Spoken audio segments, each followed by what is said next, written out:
Floor's yours, Jakey.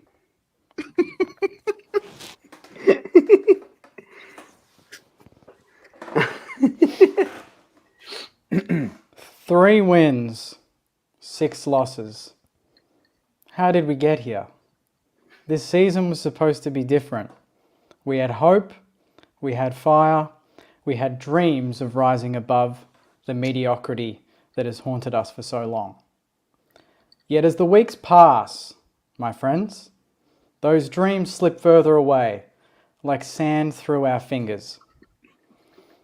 And then Hawthorn, a match that should have been our redemption, a beacon of light in this storm of despair.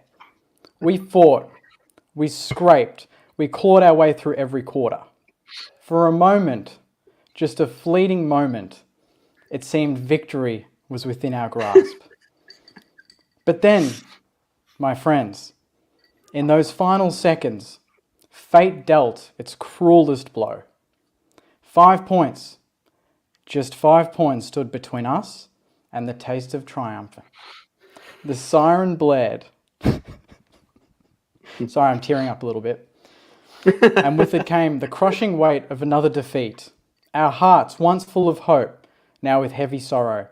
The players gave everything, their sweat, their determination, their very souls left on that field. Yet it wasn't enough, not this time. But we must, for this is St Kilda. Our journey is fraught with trials, our path steeped in hardship, yet through it all, we remain steadfast. We hold on to the belief that better days will come, that the spirit of the saints will rise again. Tonight, though, the sadness lingers, a heavy shroud over our hearts. We mourn what we've lost, but we look to the horizon, ready to fight once more, because in every saint burns a fire that refuses to die, a resilience that defies defeat, and so we march on. Welcome, everyone. Amen. Welcome to Footy Abroad. That was... Why didn't you play that through the bloody monologue? That would have been good. Should have got some like violins. Got some violins. You know what I mean? I can add that. I can add that and drop it tomorrow. There's no problem. That is the that's my challenge done for the week. But apparently I've got to host the show, boys. So welcome everyone. In the comments, if you had no context and you just tuned into that, well, that would have been interesting. But we've got the boys, just the three of us tonight. We'll open it up to fan cams later on, no guest. Boys, Terry, Luke, how are we? What's going on? Good, mate. Always good after a win, to be honest. Yeah, is it? That's good. It's really good. Terry? Nah, it's good. It's been a good start to the week. Sorry, what was that? How are you, mate?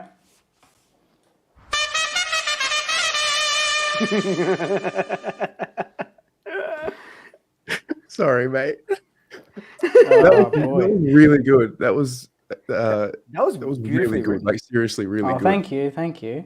It took a few minutes to write, but I'm going good. Had a solid win on Thursday night, so got to sit with the win for it felt like a long weekend, and I'm just, to be honest, I've been excited for this show from like midday, so I'm glad we're here. Well, what's so exciting? Is it just because we've hit the ground running and it's a fun show? Is it because you're on the winners list again? Is it because you knew you weren't hosting? What's the reasoning behind that? I just love this show. I genuinely enjoy this show. Also, this is actually a stitch up because you're hosting, but I'm pushing buttons still. So I was gonna say I can't get fans on. I can't pick which comments pop up. You've still got the majority of the control. You could boot me any moment.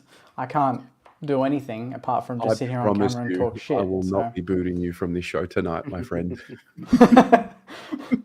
I just want to go through and see some of these. Yeah, okay, fair reaction. I forgot this was a punishment. Tough episode ahead for Jake, I sense, from Cardi. Absolutely. And you know what? It's deserved. It's deserved.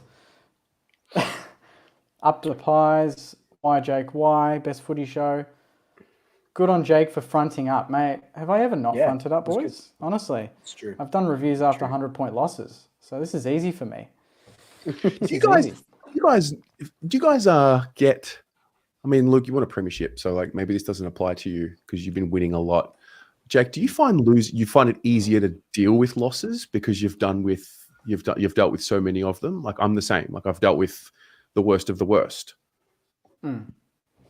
Yeah, absolutely. I think I don't know if it's because of the frequency or because of the fact that I do the reviews now, and that helps. Like, kind of just forget about it. It's kind of like if I didn't have that, I'd be mulling over it for more than I probably should, which is what I used to do before the channel anyway. So, I don't know if you ever get used to losing. You know, I don't feel like it's something anyone ever. Or do you think you do? You think you can get used to losing? I don't know if it's get used to losing, but I think it's you get better at dealing with them. Yeah. Okay. You know? Yeah. Well, One might argue that dealing would be the fan cams and the reviews, I suppose. Yeah, no doubt. Yeah. like when the Pies went 0-3 to start the year, that was different. We hadn't lost 3 games in a row since like I want to say 2021 maybe or 2020, and so that was a bit of a slap in the face. But yeah, you're right, Terry. It's about learning to like how to deal with it the most. It's always it's finding that little, and you probably would have felt it this weekend, Jake. Like I know you still lost, but there's always something in a loss where you can kind of you just grip it. You just have to hold on to it. Say, oh, we got smashed, but John Noble is back and he's out for revenge. He played outstanding. And you kind of take that into next week. And then it's John Noble and Lockie Sullivan debuting and kicking a goal. Then you take it on to next week. So it's easier to build a little bit of momentum. That's what we did after 3 losses in a row. So it helped a little bit to find that little positive. Yeah. But it's Yeah. Oh. Teresa is a Collingwood supporter. Well, it's definitely not a Sainer, that's for sure. Not a Sainer. Teresa, We've been good for too long. We're due. must be a Collingwood supporter. Yeah. Yeah. Let's just go around quickly. I know we do it most weeks, but just give me one word to describe, I guess, that your club is at. You know, the win on the weekend. One word? What the hell's that about? I want one word. I'm a very concise. I'm the host here. You shut up, all right? I'm running the show tonight. This is how we roll. Okay, there's a bit more attitude, a bit more spice. Just because you lost doesn't mean I have to explain it in one word. All right. We'll go around. I've got one word. I'll start. Typical. That's my word. Typical. Nothing new. Same old. Absolutely. Every Saints fan would agree with me. That game is exactly the same way we've lost so many times over the last 2 years. So, bad kicking, coming from behind when we've let the team jump us again, kicking 53 points in good conditions. Are you joking? 7 goals, 11 for the entire game. No one wins. I mean, it's damning that Hawthorn won by 5 points considering we only kicked 7 goals. That's the only issue Hawthorn has. Yeah. But for us, it's just the same old stuff. Same old mistakes, and not treating the game with the respect, going into it fairly complacent. So, typical is 100% the word that jumps out.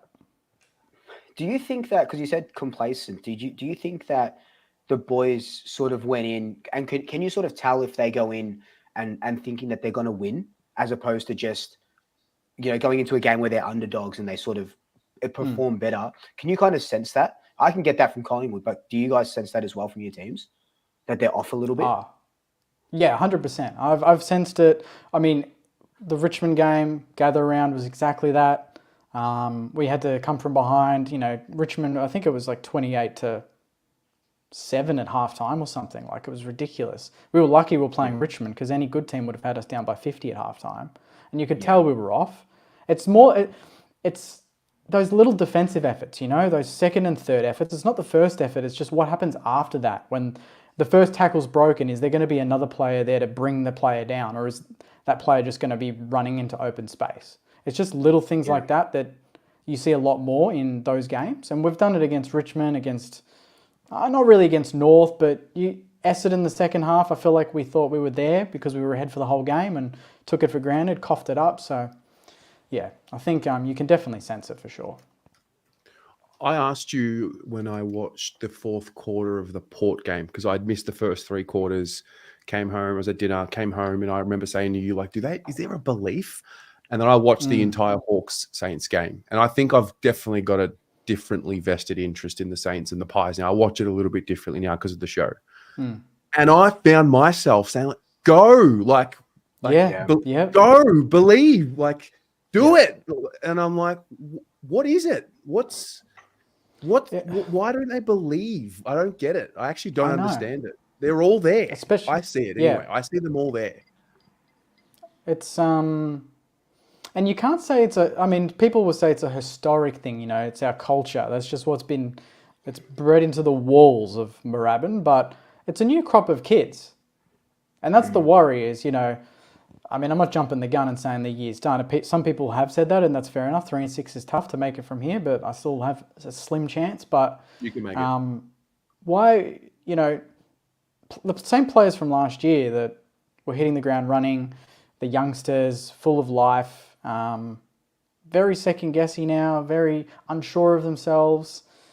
It's I don't know if it's just second year blues for some of these players, but hopefully we can turn around against Freo. And I think Freo is the worst opponent to be coming up against now. It's at Marvel, I get it, it's good, but Freo is defensively sound. It's one of those games where you're like, this can't, like, on what planet is this going to be entertaining? Saints Freo under the roof, Yeah. I just don't see instinct. It actually reminds me of Carlton last year. It was like we were thinking for too long before it clicked. I don't think you guys are. I don't know. I don't watch enough for St Kilda to have an opinion. I just found myself like almost barracking, like, go, do it. And you're on the better flip than side, them. and on the flip side, I'm watching Collingwood, and even though it was West Coast, you see a major attitude difference. Even just like the most basic smother, the most basic thing on the football field, and just the goals. When they kick a goal, Collingwood, it's like every goal is to win the grand final. Like, there's so much energy, there's so much love, there's so much camaraderie, and just fun. They're just having fun. And I feel like maybe we're not at the moment. So we're just going to get back to enjoying playing footy. They always say, go back to the basics when you're out of form. And I think we've overcomplicated things, like you said. So we're going to go back to basics this week. Fingers crossed. Fair. Yeah. Luke? You read the game so well. Well, thankfully I don't have to wear a they scored the first goal and I go, fuck. I'm gonna have to wear a jersey. Here I'm trying to remember where I had my uncle's got the spare Carlton jersey that I used last time on Pommy's show. But yeah, no, it was good. It was always, and in my review I said it as well, these sort of games always trip me up. Like, I'm not sure about any other Collingwood supporter, but it always can go one of two ways. It can go like it did, or it can just flip and go a totally different way. Understandably, they had a lot of players out. We keep getting injuries, so that's not fun.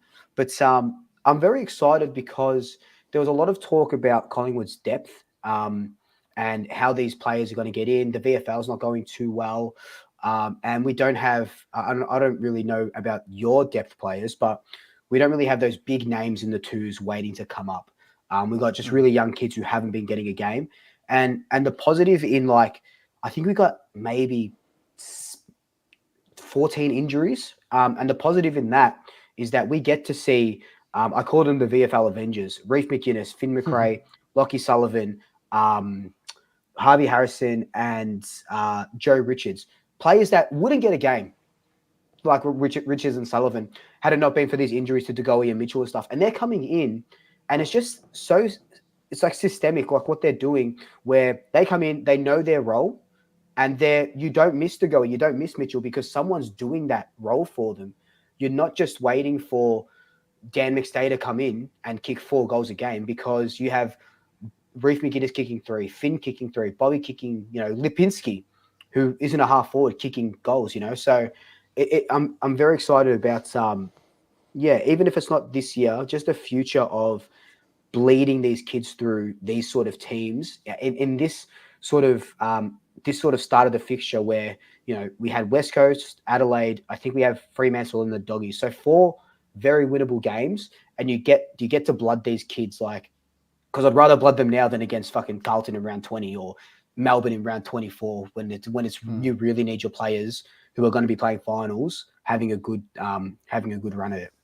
So yeah, it's very exciting, and the West Coast game, it was good to just, especially after last week, which was good to just sit down and just watch a game and not have to enjoy my sausage roll, and not have to worry. No final siren video of you getting No, ready. Nah, I went with my cousin this week because Dad wanted to stay with Nunna for Mother's Day. So we were just chilling out, having a couple of gin and tonics. That was good fun. No jumping up and down at Marvel. The roof wouldn't allow it. Yeah, nice. What about you, Tez? Good win. The Blues, yeah, it was a great win. The initial reaction after the game, I saw on the fan cams, I reckon the first 20 minutes, people were angry at the club, angry at the boys.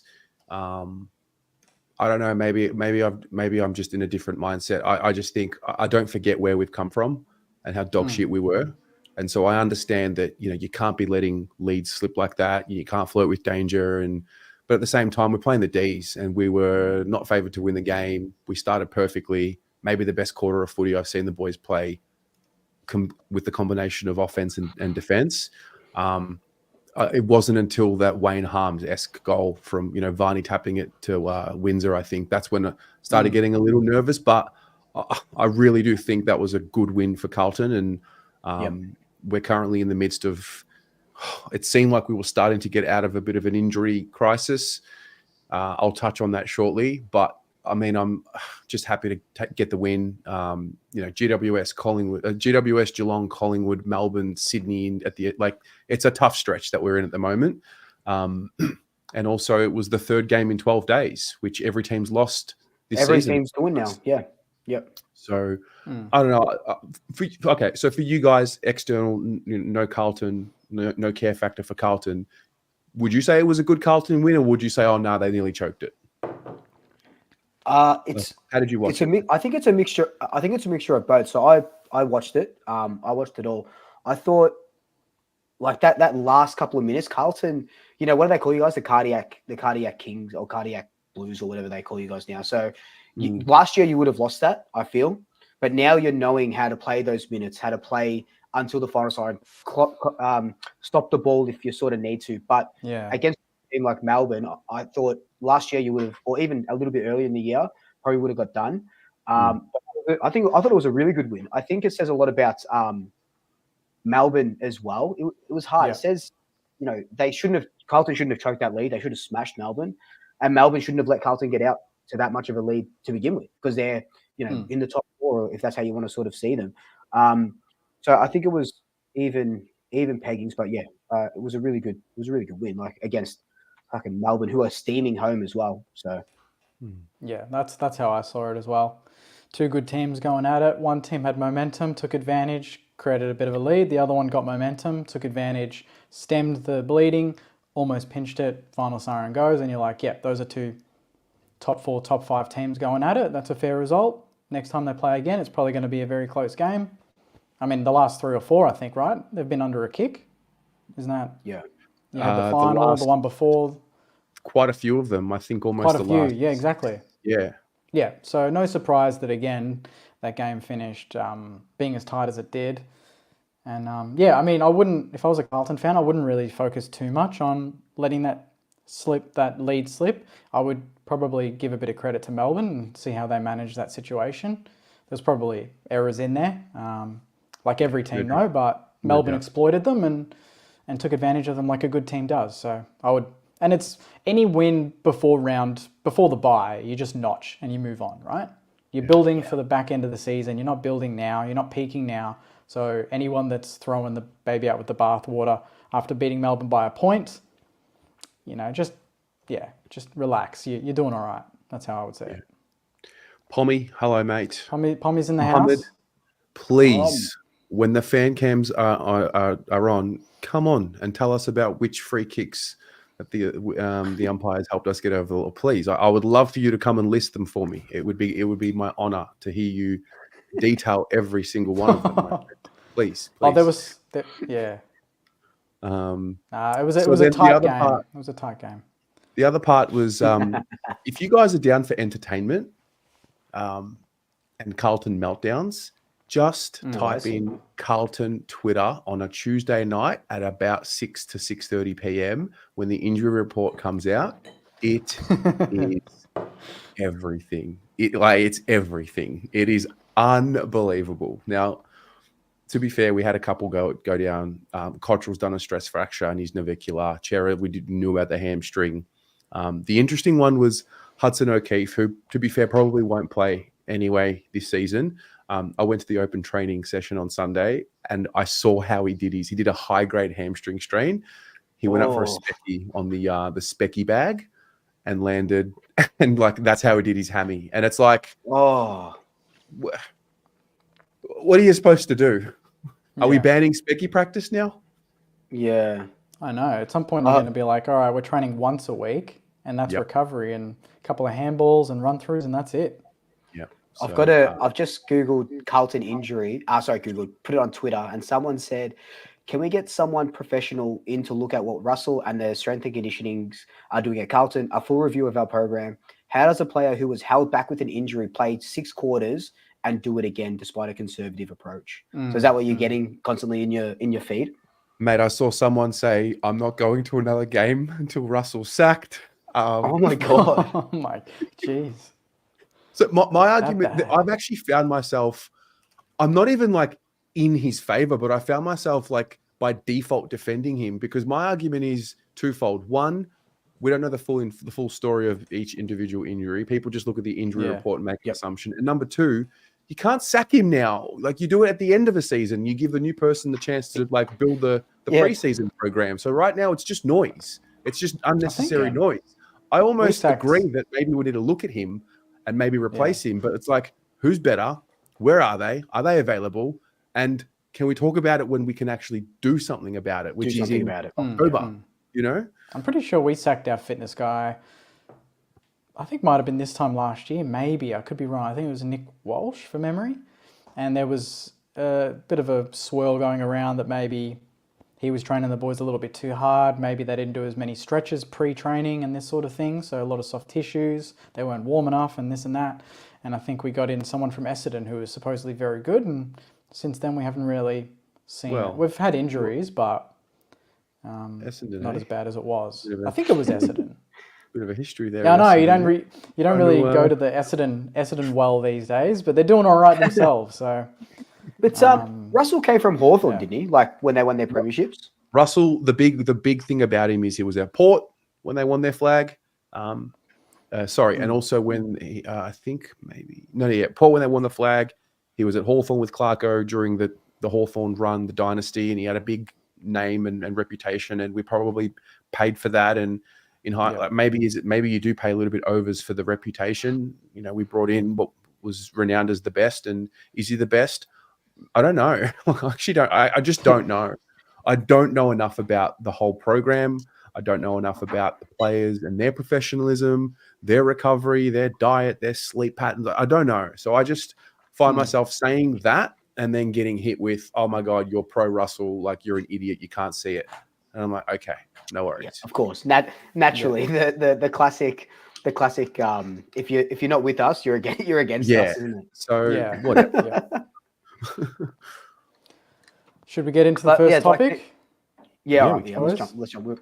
Oh, actually, sorry. Quickly, before we get into the first topic, Wiedering. What's going on? What's the news? I didn't hear anything. What's the news? I didn't hear anything. So apparently, St Kilda have offered Wiedering $1.5 million a year for the next 8 years. Did they say? And I quote, informally offer him? Yeah. Well, they informally. walked past his house and just I said threw like a $1.5 million note a year. through And the then just- window, yeah. or Yeah, right through the window. like Right what's through the informally window. mean? They sent him a little drunken text and said, "Mate, what do you reckon? 1.5?" You know, like what's informal mean? You up? They had They a sent him a coffee. you up text at 3 a.m. Hey, what do you Like- WYD? Like I love that.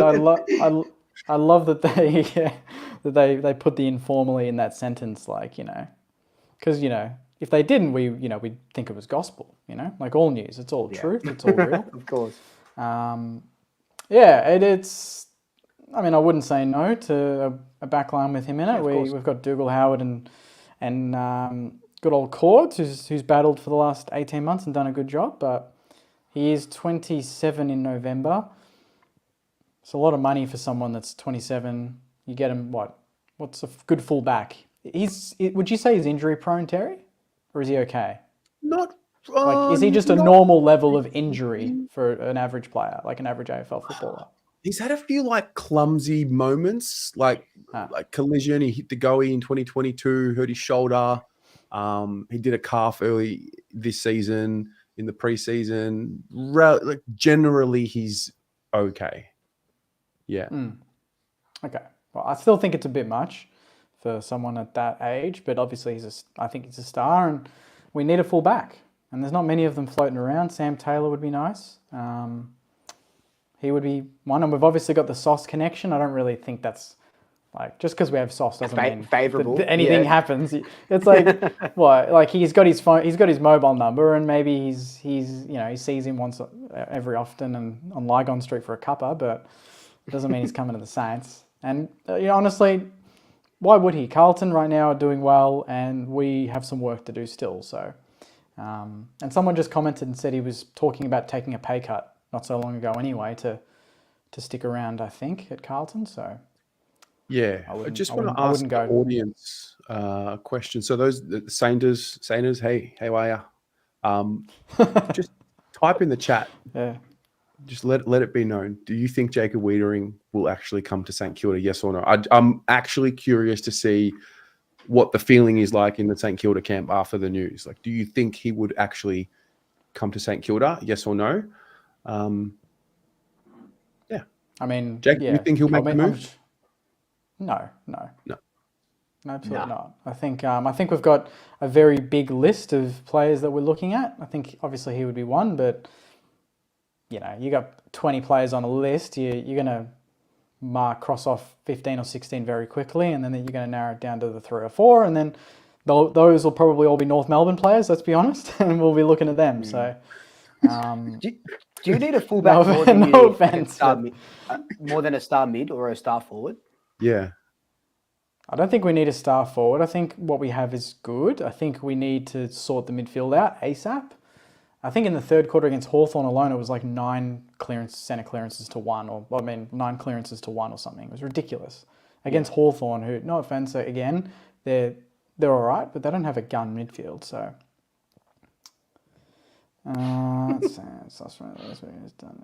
Tommy's up and about. He's up and about. So it won't be an interest of Sauce. That's funny. All right, should we get into our topics? Yeah. Yep, jump straight in. Half an hour should go of foreplay. We'll first? jump straight to the topics. Jake, you're the host. You decide. All right. You go, mate. Go, Terry. Me? You get straight into it, mate. Yep. Amazing. So I wanted to bring up a topic around intellectual property when it comes to players and owning their own likeness and image. So, you know, around the world, talk about the NBA, the NFL, or really anywhere, players will build their own brand, have their own logo. You think of, you know, Kobe Bryant, Kyrie Irving, KD, all these, you know, they have their signature shoes. Kind of got me thinking, do we think that will come? I think Nick Dacos has a signature shoe coming out. Correct me if I'm wrong, Luke. I think that's in the works. Yeah, that was the talk. Yeah. Yeah. So separate to, you know, the boy starting a business like the Barry's Drink or a clothing label, I always wondered, like, why don't we have more personal brands for our player? Like, why don't our players create more personal brands around? I mean, I guess it would start with the superstars. Maybe we're at the early stage of that with Petrarca and the TikTok and the cooking and whatever, but I just find it really interesting why Charlie Kerner doesn't have his own merchandise with like CC or whatever. So you're not meeting people like Grealish got sponsored. I think he got like a 7-figure deal with Gucci. So you're not talking about that. You're talking about his own like Air Jordans or something. Yes. Yeah. His own brand based on himself. So it got me going down the rabbit hole, right? So I got full nerd, and I went down and looked at the CBA, and I looked at how players can earn money outside of the salary cap, and it kind of got me going down the rabbit hole of what would happen if a player wanted to earn some money marketing something else with a sponsor. And I mean, we'll park that for a moment, but would you like to see or would you purchase Max King merchandise, Nick Dacos merchandise with a specific Max King or Nick Dacos logo? And do you think that will start becoming a thing in the AFL?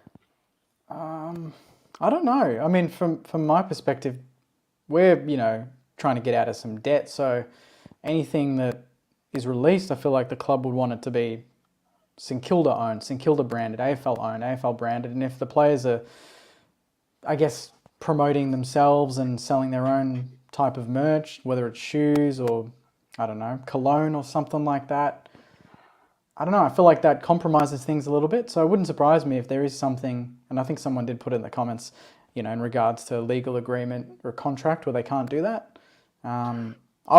Personally, I would rather buy stuff directly from the club that was maybe linked to the player than the player having his own brand at the moment. Interesting. Just because the club needs the money more than the player, because the players get paid enough.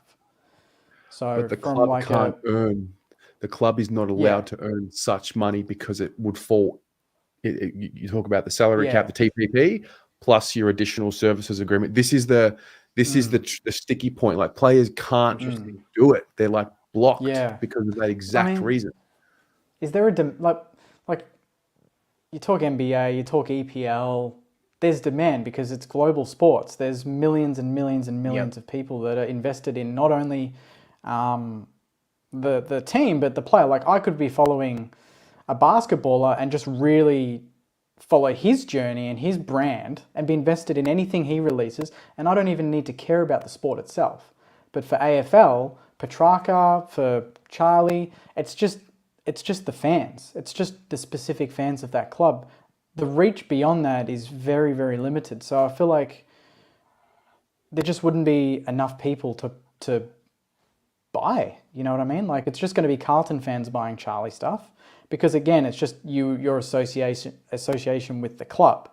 So if I wore Charlie Curnow shoes, like that's weird because I'm a Saints fan. I should be wearing something that's Saints related. Yeah, I feel like it wouldn't be the same as like Air Jordans. It just wouldn't be the same in my eyes. So Charlie doesn't transcend Carlton. No. What about like Adam Goods or Buddy with the Indigenous community? I think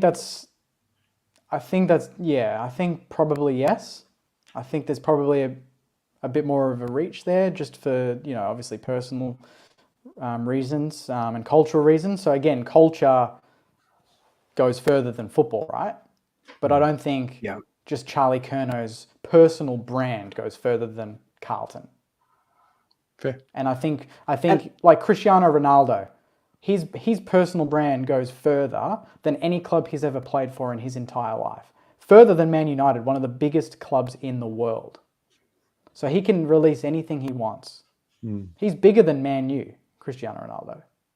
Yeah. I think anyway. Some people might disagree, but there's certain players that are bigger than the clubs, and I don't think there's any AFL player that could say they're bigger than the club, that they have their own brand. I don't think Petrarca does. I don't think Dusty, I think, maybe he's gotten close because of what he's done, but that's personal accolades based on football, not anything else. So, I think it's completely different, personally. As a devil's sort of advocate, because I agree with everything that you're sort of saying, I think from a fan's perspective, like let's just say, Nick Dacos partners with Nike and he releases these absolutely incredible Nick Dacos shoes. They've got nothing to do with the AFL, nothing to do with Collingwood.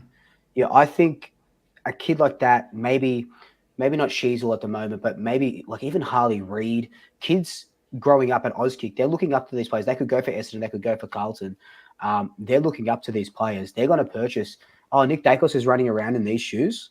Like 100%. I'm gonna sort of get them. But then you get into that sort of area. Like I feel there's a lot of players like Bo McCreary does like his own sort of brand, but not a Bo McCreary brand, like a clothing brand that's called Rager, right? But it's not a Bo McCreary brand. But if it's good, if Jack Steele, for example, released these amazing sort of bomber jackets that I could get around that I absolutely loved, and they looked good on me, like 100%. Like I've got a pair of Air Jordan signature Air Jordans or whatever they are. I can't remember. But I don't follow basketball. I know Michael Jordan. I know who he is, but I like the shoe, so I got it because it looked good on me. I think on the flip side, I feel like fashion or desirability, it transcends club even further. If Charlie Curnow releases fucking, I don't even know what he's into. If he releases surfboard, a surfboard, awesome. If I was a surfer and no one else is doing that in the AFL, and I love surfing and I'm a football lover, 100% I'm going to try out his new board or his turtle wax or whatever they're using. You know what I mean? Yeah. And then of course, if you're a fan of that club, it's going to go bananas. But then the club is would be very selfish in saying, hang on a second, we drafted you. You're playing for us. You're working for us. We need to get a cut of that. I assume that's what would happen and why players aren't really doing that and are going. They're not using their personal brand. Yeah. Yeah. See, I think Petrarca comes to mind. You just mentioned him. So he is now, I mean, I watch his TikToks. I'm not going to lie. The best. I've done his things. Yeah, probably I've done his things. He's going to like be groaning and literally rolling his eyes. He hates when I say it, but I for sure have made some of his recipes, right? Yep. So if Petrarca comes out with a cookbook, that transcends his affiliation, like tracks, recipes, whatever, which they're just normal recipes, but he's put his own spin on it. I think that could take off Australia-wide. Or aprons 100%. Or, whatever. I just think I don't know. I mean, I feel like it will happen. It will come. And I don't see anything in the CBA that is up to date with that reality. I don't even see the word podcast in the CBA, which is another issue. And I think the emergence of TikTok and Christian Petrarca is doing it so freaking well. And I don't really see anyone else sort of doing it as good as him, but that's his own brand. He's TikTok. He I was obviously Pie supporter, right? I was following him at Red Bull training camp in Germany or wherever the hell he was, because I was so invested and so interested in what he was doing. So, and even like, what he cooks for his teammates before game day. I couldn't give a shit, but that was amazing to sort of see. And I feel like they're already starting to create that brand to sort of branch off into it. And isn't the CBA, isn't that getting done in a couple of years' time, or maybe isn't it getting redone? We just entered it. We just entered into the new CBA. Oh, well, there you go. Oh, we entered into the new CBA, right? Yeah. We just entered into it. Interestingly, with illicit drugs policy, it says to be added, hasn't been done yet. But again, another topic. But I just found it interesting, and I think because of the rise of you can build your personal brand before you enter the AFL. I mean, right now we think Harley Reid had a tough time because he had so many people talking about him. In 10, 15 years' time, there will be a player with 100,000 followers before he even plays a game of football. Yep. So when you get that, it's like they already have a brand, Yeah. And you see that in the NBA, in the NFL, it's huge. Not those actual leagues, but before when the rookies are coming through and stuff, everyone knows them. And like we know Harley Reid, we know Sheasel when they were coming through, Nick Dacos when they're coming through. But everyone knows them. Like Harvey Harrison playing really well for the Pies at the moment. Young gun. He's on Instagram. He's got 5,600 followers on Instagram. right? His actual account. Mm. So, and then you look at these NFL guys, I know it's a little bit different, but with the draft and stuff, how big it is. And they've already got scholarships and Nike sponsoring them when they're in college. Like Nike's not sponsoring Harley Reid I don't know, but when he comes through, when he's playing for, Calder or whoever he's playing for, Vic Country. But maybe that's what we start seeing. They put their flag, like they make him a flagship player from the start, and they kind of go through. There's players, and you kind of see it with Collingwood. Like Darcy Moore's sponsored by Adidas, like his boots, even though we're Nike sponsored our gear. So maybe we see a little bit more of that with the young players coming through. Yeah. It's interesting. I wonder how many players currently have more followers on Instagram than the football club that they're playing for. How many? There wouldn't be many. There'd be maybe 5. No, there So wouldn't say be too many. Buddy Franklin probably comes to mind when he played. He probably has more followers than Sydney and Hawthorn. Dusty would be pushing it pretty close with Richmond. I reckon Paddy Cripps or Charlie. No, he's not really active. He's not really big on Instagram. Cripper's on what? He'd be over 100K for sure. Yeah, I would For think sure. so. I think what's Nick his name? Dacos obviously is Nick Dacos. Bailey's right up there. Bailey Smith is huge. Bailey Smith Like, is if massive. I look at- If I look up Cripps has Bailey's 191K. I think Carlton only have 200 odd. Yeah, so there's 289. sorry. Bailey Smith has 332,000 followers on Instagram. Wow. And Oh, Carlton that's have more than the Dogs. Western Bulldogs have 191. So he's got double. So that he already transcends the socials of that club. And the thing and I think what teams are going to start doing, like Collingwood's interested in him, right? A lot of clubs are interested in him. He's the face of your organization as soon as you sign him. He's more than 250,000 people in Australia follow him. He can be on billboards. You can market him and he's good looking, right? Obviously. So you can market him to the States. You can market him to Europe if you wanted to make it a little bit bigger because he has that presence. That's 300,000 plus is huge. And that's probably bigger than that's with like you him, said, Jake, 12 that's with clubs. him not really playing. And that's with him not really playing. For 2 years he's not barely really played. being in the limelight. So imagine him being out there and actually playing good footy. He'd be over 400K now. Yeah. I see a reality in a long time from now, or maybe not as long as what I think. All it would take would be an up-and-coming player. I mean, I think maybe Bailey Smith type situation, good-looking guy, gets some sort of endorsement before he enters the league, at like a modelling endorsement of sorts. Yeah. And I wonder how we navigate that. We're a long way away from a player transcending this, the entire sport, but it's going to happen. And I'm curious, like if you're Bailey Smith and you're getting all those followers not playing football and you're getting probably endorsement after endorsement offer, and maybe the football club is haltering some of that, he's probably thinking, I can make some good money playing football, but I reckon I can make a lot more not. So it raises that question too of like, I think it kind of puts into a player's mind, if I can brand myself away from footy, maybe that's where I can be a bit more lucrative and that's where I can put my time. So what happens if Petrarca goes completely like batshit viral on TikTok for one of his videos and gets like 50 million views on a video and starts attracting like an international audience who have no idea what footy is, but all of a sudden they find him, he somehow hits the algorithm. That is where I think the Pandora's box opens. It's going to take just one. And we kind of, not in an AFL sense, like the actual league, but we kind of see it with, I don't really know much of him, but Prime Train does it a lot. Yeah. So like he's built his own brand, vlogging all his games.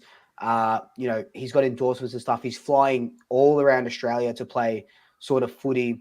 And people were saying that's why, look, I don't know if he's that good or anything like that. I don't really watch him in depth, but people are saying that's why he's not playing VFL or not playing AFL, let's say, because he's too much his own sort of entity, and the clubs don't want that sort of limelight. Is what I've heard from a couple of people. So I'm not really sure how that sort of works, but he's been doing that for years, doing his own thing, and now he's got like his gym thing and stuff like that.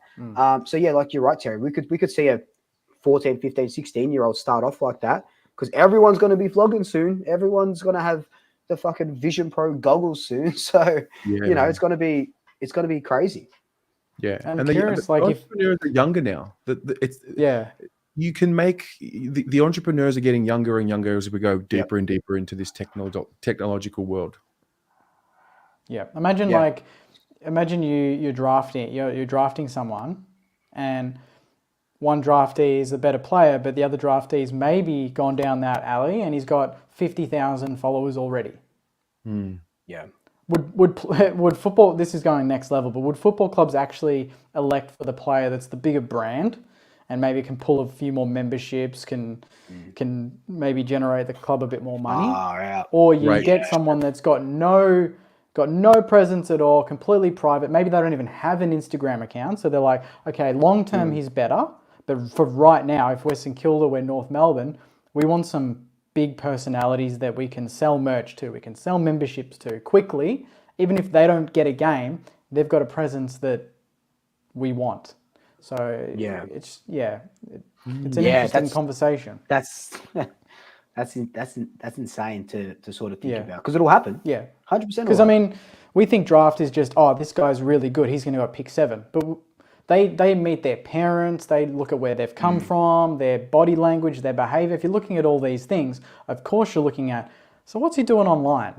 Oh, he's got a YouTube channel with 200,000 followers and he cooks. I reckon there's a few memberships right there. Yep. So it's interesting. Yep. Watch this space. Watch this space. Next topic. So I'll jump straight in. Yeah. That was a good one. Good one, Terry. Yeah, that was very good. Nice little in depth. So I want to talk about the sub rule. So it's been in the news a lot lately, and I've written down a bit of a history of the sub rule. Pretty much it's going to be, do you like it as it is? Do you want to see it changed? But I'll give you a brief rundown on how it sort of works. So back in 1994, there was a third player on the interchange bench introduced. So that's only 30 years ago. Third? 98. Third. So it was 2. And then they brought a third one in 94. 98, they introduced a 4th person on the interchange bench. And then there wasn't a change until 2011, where there was 3 interchanges and 1 substitute. And I remember that specifically because I'm pretty sure we had Fasolo in the 2011 grand final as our sub. And he came on as a sub. So that was 3 interchange and 1 sub. And then it changes a little bit again. 2014, there was the interchange cap at 120 interchanges. Do you remember that? That was before it was unlimited. That was crazy. So that was 10 years ago. And then it got reduced to 90. And then in 2021, it got reduced to 75. But we had the 5th bench player as the substitute for concussions only. And then in 2023, they changed that to a tactical sub. So now we've got 4 players on the bench, 1 substitute.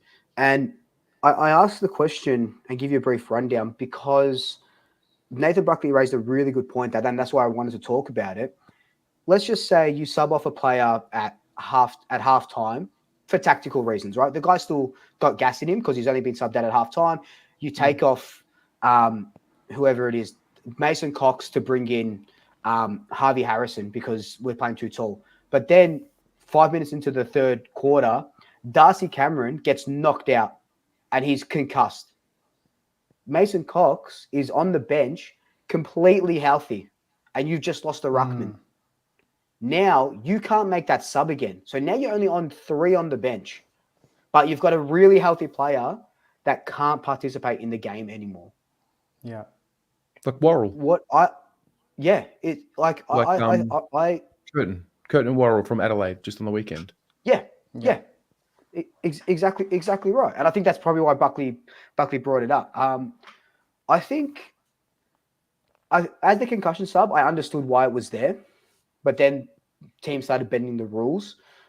Tactical sub, again, you can kind of see why it's there, but coaches, from what you hear, coaches don't even want it. Just make it 5 on the bench, or just leave it as 4. You know what I mean? I think 5 Yeah. just straight. I think that works. Leave the interchange cap at 75, and just 5. No substitute. Like you don't want to see a player like Collingwood had. Even though we had a bunch of injuries, so we had 3 players go down on the weekend. 1 was subbed and 2 were injured. If that guy that was subbed was healthy and we had 2 injuries, you'd be fucking fuming that you couldn't bring a healthy player back on. How do you guys see it with your teams? Has that sort of happened before? Nah. Not the way it happened to Adelaide. Like that was not so like that. stiff. Like Yeah. poor kid Yeah. Curtin comes off, and then like 5 minutes later, Worrell breaks his wrist, and Curtin's just sitting there. And I don't remember being stitched up too much with the sub, but I just think the game constantly evolves. If we're not changing the rotations, the way that games play is changing. 6-6-6, so the game's faster. So we need more rotations. But we can't have too many because we're capped. Therefore, we need a sub. But if we bring 5, if we make it 5 players, and be more running, more intensity, quicker. Like I feel like we're just constantly moving as a sport, and it's never going to stabilize. So I don't even know what the right answer is. No sub. Well, based on the comments. Is it 4 and no sub? Is it 5 and whatever happens, 22. happens? Yeah, true. That's your best it. 22. 22 True. against 22. Let's go. If you get injuries, you're unlucky. You get injuries. That is football. Yeah. And that's just how it is. And keep it simple. Yeah, and that even if it stays 4 with no sub, at least that takes out the Adelaide scenario that just happened, because Curtin is just coming off because he's coming off for a rest. He's not coming off because he's been substituted out, and no one wants to. No one, your coach doesn't want to tell the 23rd best player, look, man, I'm going to put you as the sub today. You're debuting, amazing. We did it last week. You're debuting, but as the sub, you might not come on until 3/4 time. Like, fuck, man, it's insane to think about. Like obviously different with like the soccer and stuff, right? But it just doesn't make sense for us to have a sub rule that's not a concussion sub rule. Yeah. And it's tactical. Put your tactics as your best 22 or 23, whatever you want to do. 4 subs, 4 interchange players or 5 interchange players. How many games have we seen where we can genuinely say a club has made a tactical sub and it's won them the game? That they made that sub and it won them the game. Can we think of a game where it's so clearly obvious that someone brought on a forward and he's kicked 3 in the last quarter and they've won? I can't think of a game. I don't think a sub has single-handedly changed a game like I don't know, maybe it's implied that's what that is for. I can't think of one. St Kilda's never done that. I'm going to oppose that to Twitter right now. Hey, chat. Like has a sub gotten Brownlow votes in the last 2 years? I'd love to know that. Coaches' votes Has even. a sub come on for your team? Very If you're curious. watching at home, has a sub come on and made that much of a difference? I mean, I guess it depends when they come on. Do you mean like Sam Berry? How can I forget? Sam Berry. Oh, Sam Berry? Yeah. He definitely was an injection of something, no doubt. Ollie Henry kicking 4 versus Fremantle as the sub. Oh, that's better memory than I have. Yeah. Crisp against Brisbane. Could change the game apparently. We saw Lockie Sullivan. We saw Lockie Sullivan come on last week, and he gave us a bit of an injection. First kick with his goal, and sort of spurred it on. But you're just not seeing that every single week. No. Like last week, our sub was Ben Patton. I was like, what? Yeah. Like, I don't understand that. Why Ben Patton? Why? It was, and then we subbed off Jack Hayes at half time when we were struggling up forward, and we brought on Ben Patton. I thought, okay, this is a head scratcher. I genuinely don't know how. And it was tactical supposedly. He didn't train today, Jack Hayes, funnily enough. So I reckon it's not tactical, and they said it was. But at the time, I thought, geez, Ben Patton as a sub. I don't think he's winning us. I don't think he's changing our fortunes. No offense to him. I don't think he's the difference. Luke, unless your depth is stacked. Yeah. And then you do it. Luke, just confirm. So right now, what is the rotation cap? 75? 75 with 4 players, 1 sub. And the sub. Yeah. And what did And it used only- to be after we brought in the cap? So 10 years ago in 2014, it was 120 Yeah. substitutes, How which long is ago? just Sorry. wild to think. 10 years ago, 2014. 10 years ago. That's 40, average of 30 a quarter. Okay. Oh, Yeah. I guess you got to find what's the right number. I think when we had 120, there was that, and then I think 666 changed a lot of things because it speeds up the game. I feel like we just got to find a number that is that aligns with 4 subs, or a number that aligns with 5 subs, and sort of, In saying that, in 2016, they went from 120 interchange cap to 90, but then they returned to 4 interchanges without a substitute. So 4 and 90, and they're like, that was there for 5 years, and they're like, no, that's not working. Let's change it back down. Let's change it to 75. And that's just to speed up the game, isn't it? Yeah. But everyone, even like I think Lee Matthews came out and said you need to change it to like 45 as well, or something crazy low to sort of. Yeah. It's just just do what the EPL we're never does. Know. Sub them off. You're never coming back on. Well, no matter what happens, we're always going to evolve, and the rules will always be. Coaches will always manipulate the rules to their advantage until we need to change them again. Yep. So I don't think there's an answer that is going to solve a problem forever. No. It depends on where the game's going. If they want to speed it, obviously, like do they still want to speed the game up, or is it at a speed that people like, or like it can't continue to get faster infinitely? Like, how much quicker can the game get? The umpires can't even keep up. That's another thing. The fans can't keep up because we don't know what was that advantage for. What was that free kick for? It's already down the other end. You don't know.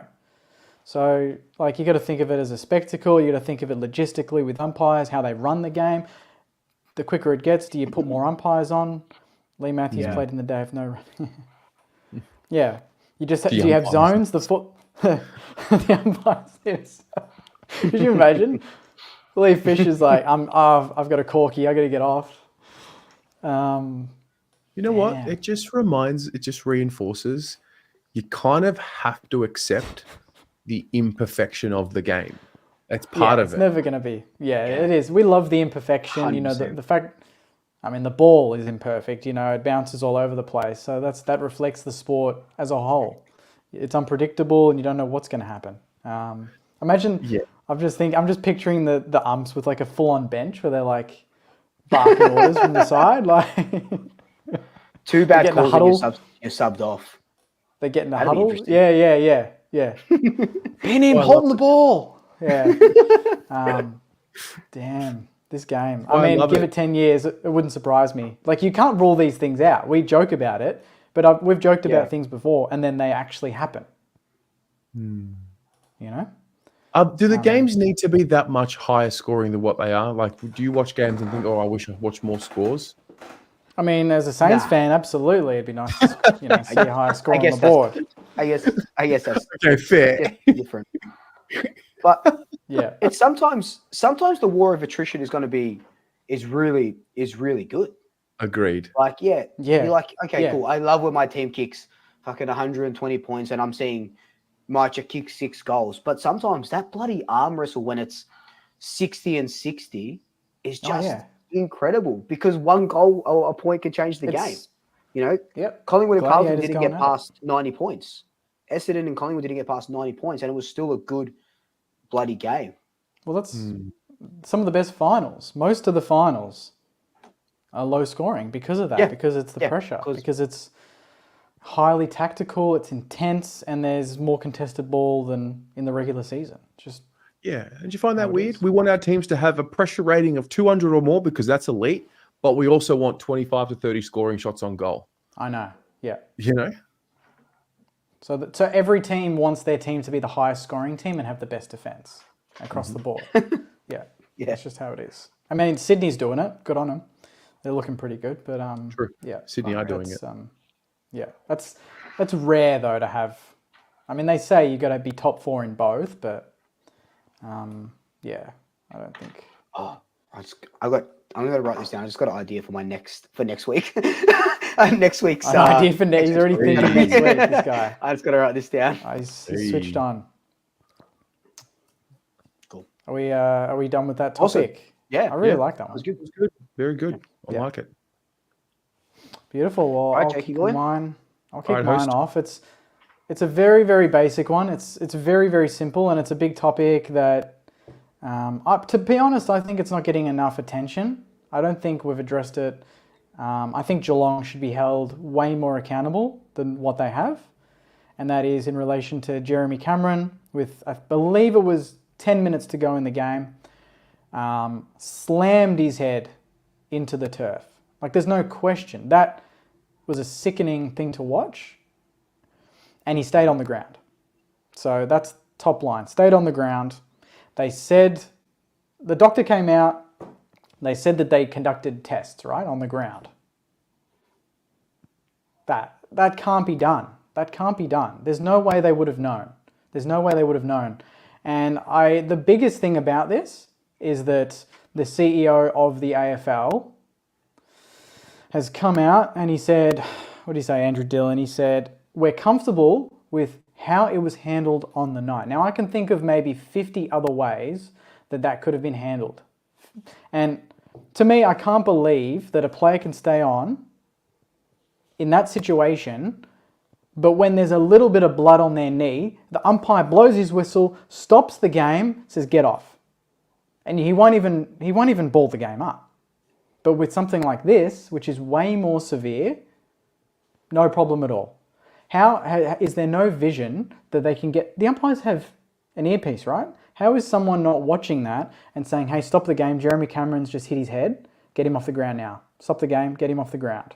Possible concussion, needs to get tested. Don't let Geelong run the show.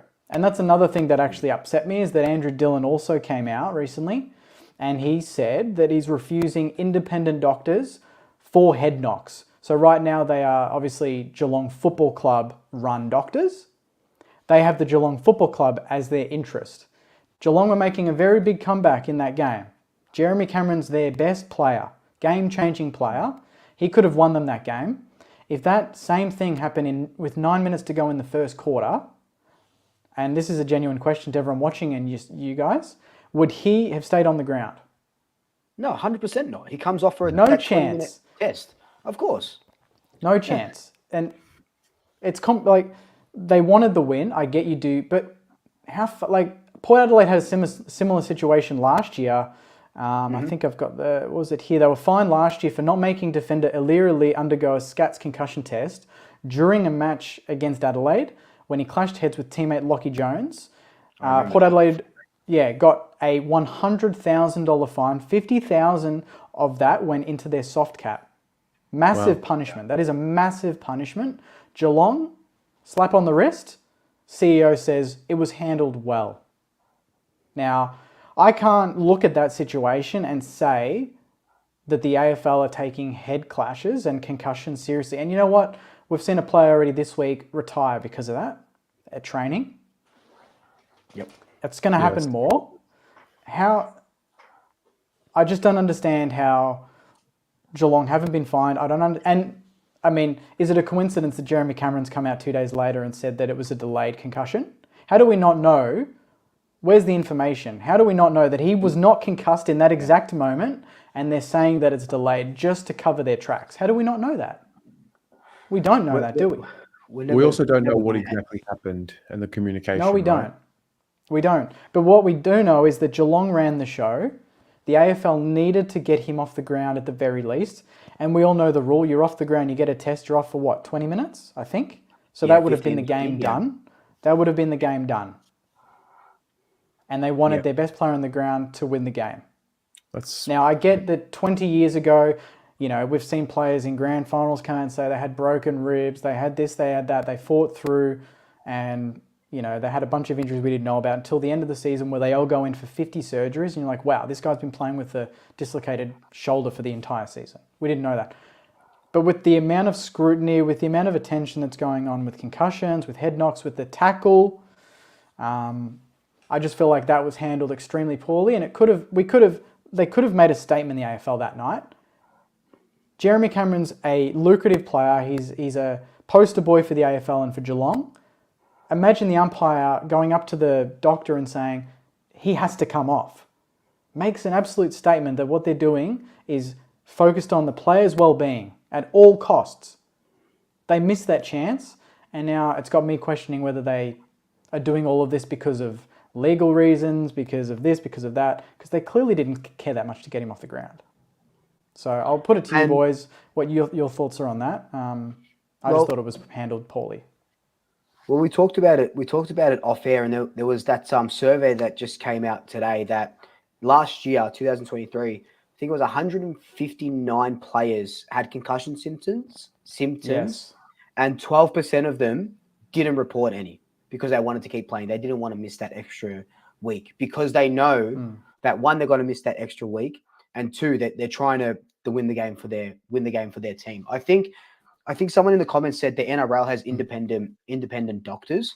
That's what needs to happen. It's like having a fight with your partner, let's say, right? And they're saying, "Oh, you're doing this, and this wrong," and you're trying to say you're not, but you're always going to be biased to yourself. You need that therapist to sort of mediate who hasn't got any skin in the game, right? I'm going to always have skin in the game for myself, even though I can try and see the bigger picture. Like you said, Jake, Geelong's doctors, they want to win that game. They needed to win that game. They're not going to take him off. Yeah, he's good. Jeremy Cameron, you feeling all right? Can you see my fingers? Yeah, good. He's all good. He's all good to go. And then it's 2 days. Oh, actually, nah, he's got delayed concussion. It has to be anyway. Independent doctors. It has to be. Yeah. It's the only way for it to make sense. I mean, what's the argument against it? Why wouldn't they do that? Because, like you said, they want their best players on the ground. They want Nick Dacos to stay on the ground if he gets a concussion because Collingwood are coming back or whatever it may be. Like I'd be fuming. I'd be fuming if Collingwood's doctors let Nick Dacos stay on the ground if he had a concussion because they thought we were a chance to win, or it was What about if it was a granny? Pardon? What if it was a granny? 10 minutes to go. I'd still be fucking upset. I'd be, yeah, that's different. I can see that. That's different. Leave him on. Nah, but you know what I mean? Like, I think you'd have to. It is testy, but you got. But there's no grey area, right? There's no grey area. You either give a shit and you get them off, or you come out and you just let the game go and say, you know what, sling tackles, whatever, it's all good. We don't care. Like, you can't have best of both worlds. You can't. I think there is grey area, and the reason why I say that is because we sit here in a really comfy, silent room individually right now. When you are in the heat of the battle and you're in the heat of competition, where's the rationality from Geelong? I mean, no one's going to be thinking like we are right now because we're in a calm environment right now. Yes, it's all good during the week to say this should happen, that should happen. But practically speaking, when you are on the field, in the heat of the battle, you will do whatever it takes to stay on the field. And maybe that's why you bring in an independent reviewer that says, no, you're absolutely coming off.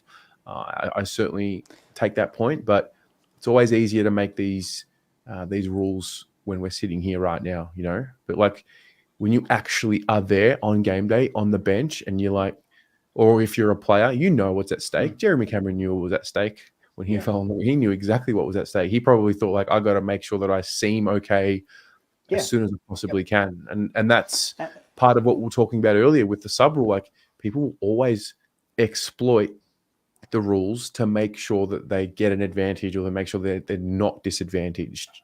You know? Yeah.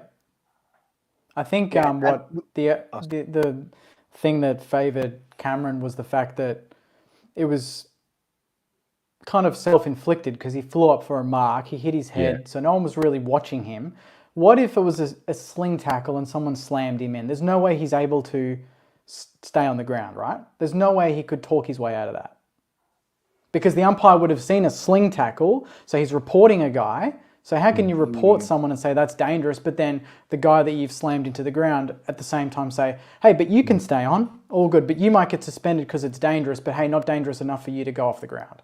Well, it Like, depends how they react to it. So the sling tackle, if he gets up straight away, even though it's a sling tackle and a dangerous one. Yeah. So like, yeah, it just depends. I mean, it's But should he go off the ground and at least get a test? And if no he's doubt. fine, come back on, no problem. He's definitely hit his head, and he's definitely, hit the marker where it's like, should we test him or not? Yes, we should absolutely test him. But Yeah. there's 10 minutes to go. Game in the balance. Exactly. I mean, you And also, But then you hear some coaches and they say, you know what, it's a long season. We don't rely on Cameron. We don't rely on these sort of players. Their well-being's number one. We want him to be right for round 20. We don't want him to have these problems along the way. We needed to get him off the ground, take care of him, and that's the end of it. But then you see this and you're like, I don't know. I feel like there's some hypocrisy there a little bit. But yeah, no, I think all of these instances get added to the story of head knock, and there's more will come, more will happen. There's no doubt about it, and it's just we keep building layers to this story of head trauma. Some of them will be farcical, some of them will be good. And we talked about this was it last week or something, where in terms of like suspensions, or maybe my memory eludes me, but certain players get special treatment because they are big names. If that wasn't Jeremy Cameron and that was the 20th man for Geelong, probably gets taken off, right? Again, another way where if you're a Dusty, if you're a Nick Dacos, if you're a Jeremy Cameron, you can fit into that grey area a little bit easier than some of these other players and get away with something that maybe someone else won't. Like if that's not, life. That's life. But look at look at these players that have retired, that have unable to fulfill their dream doing this. Imagine them watching the same sport that has put them out, and they're seeing players like Jeremy Cameron just run around no problem after that, and then miss a game the next week. It's a very ugly situation when you see it from that perspective. When you see it from the perspective of other players that have retired because of that exact reason. Yeah. I also just quickly want to say, just as an asterisk, that because I've seen a couple of comments that this is just us riffing. This is all assumptions. We know that the medical professionals are for the players, for their health and stuff like that. But it is a very good topic because we see it. And I think another sort of side story to this is players, and I was going to bring it up sort of last week, was slinging their head into the ground, getting tackled, or trying to help it. We saw it always. You could argue Jake Lee. No. Stop right there. Tell me. There. Always did I needed not to bring it up. Run his head into the ground. Not his head. Neither did Kemp. I think. By the way, Kemp didn't. Last week, that was. I don't know why Brian Taylor was calling for that. That was he. Brian Taylor, BT wanted to bloody put him on the cross during that last quarter. But I think always helped himself fall into that tackle to get a free kick. Play it out with me. Not his head. Play it out, but just the tackle. We went to ground to make sure we got a stoppage, right? Play it out with me. Who's stronger, Owies or Maynard in a tackling grappling duel? Who's stronger? Well, it's Maynard because he was the tackler. Right. Yeah. Right. Always shrugs. Tries to shrug, right? That's the initial action, right? Tries to shrug Maynard.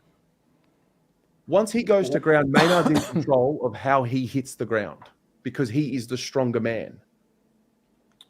Always doesn't drag Maynard to ground. Maynard has control of Always. I really think people need to think about, like, do you really think a player would purposely try to knock themselves out? Like, what are you saying? No, I don't think he was trying to knock himself out. I'm saying in general. There's a general. No, I know. I think he was trying to get a free kick, not manipulate Maynard to fall into his back to get a free kick, not for a dangerous tackle. But even I think I don't have it on because I wasn't going to talk about this. But I think even the tribunal said that always contributed to the way he fell, or there was some sort of wording. That's why Maynard didn't get cited by the tribunal for sure. There were two people that played a part in that whole thing. Yeah. 100%. And it wasn't, that was just because it was just recent. But there's been instances. Jake Lever did it as well, where they'll go to ground, and Lever's probably a better one than always because he goes to ground. He puts his head in there and goes straight away for his head. And the umpire's like, oh, he's hit his head. That's a slim tackle. The guy that tackled Lever got suspended for a week. Lever jumped backwards for his one. I think if we're talking about the same one. I'm watching the Owies one now, frame by frame. So where Maynard is right now, it is a perfect tackle, right? I can't show you because I'm not running StreamYard, but perfect tackle. Right now, Owies' right leg is on the ground. His left leg is not. He lands on his left and then he hops to create momentum and then lifts his right shoulder, knowing that Maynard and the weight of Maynard is going to come over him. And then he lifts his right leg up this high off the ground, horizontally. And then it's literally frame by frame, left leg, his head is aimed directly at the ground. Do you know that there is so many other ways that this tackle and this situation could have gone? And he has contributed to it significantly. Frame by frame, if you watch, he could have just stood up and Maynard would have helped him. So you're saying... wouldn't. He tried to bring him to ground. Maynard would have just held him and it would have been a ball up. Nah, Maynard would have wrapped him. I feel like, and it would have been a ball up. Trying to wrap him to the ground. What are you talking about, bro? What are you talking about? Yeah, but I'm saying that the way that he's pulled him made it 10 times more dangerous than what it would have been if he just let him hold the tackle and go to ground. So at what point in what you're watching is Maynard in control of Owies and Owies not in control of himself? So if I watch it I'm just trying to watch it in like actual speed. Watch the play, frame by frame. I'm watching it. Frame by frame is not the move. Watch the action in real time. This is the issue. I'm watching it now. Frame by frame. But see, they've got the clip here. The clip here's got it right as Owie flips him. I'm trying to find some footage where it's Owies flips Maynard. Few seconds is that before. Owies is strong enough to flip Braden Maynard. Is that what you're trying to say? If any, it doesn't matter. I don't think it's the matter of the size of Maynard because it's the way that Owies shifts his legs. It's a strength. It's the way that he shifts. It's the way that he shifted his legs. That was my issue. It wasn't. That was my. He's put his right leg up. How does Owies control Maynard? Tell me how. No, he doesn't control Maynard. He controls the strongest blokes on the field. He controls the way he falls, in my eyes, anyway. Yeah, he controls the dismount, if you will. It could have gone multiple other ways. Always contributed to the fact that his head went from here, Terry, to facing the ground. It didn't have to be that way. It didn't have to be that way. What was the alternative? How is he going to control Maynard? Control Maynard, not. How is he going to control? What was the why did he hop? Tell me why he hopped mid tackle, which I've never seen another player do.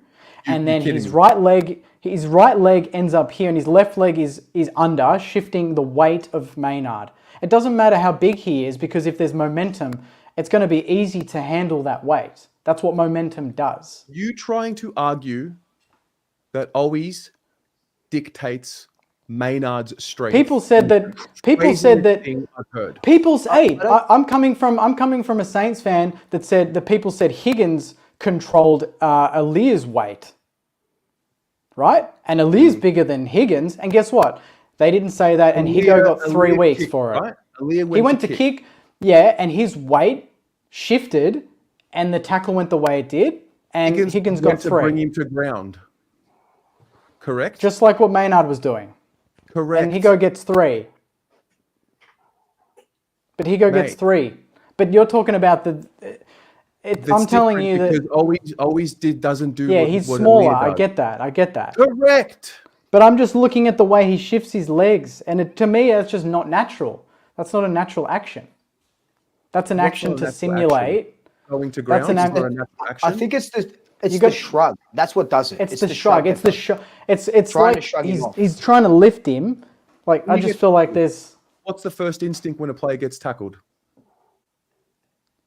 Well, You got to get yeah, out. to You either got to get lift rid your of hands it. to get the hands out. Yeah. You either got to get rid of it, or you got to get out of the Yeah. tackle.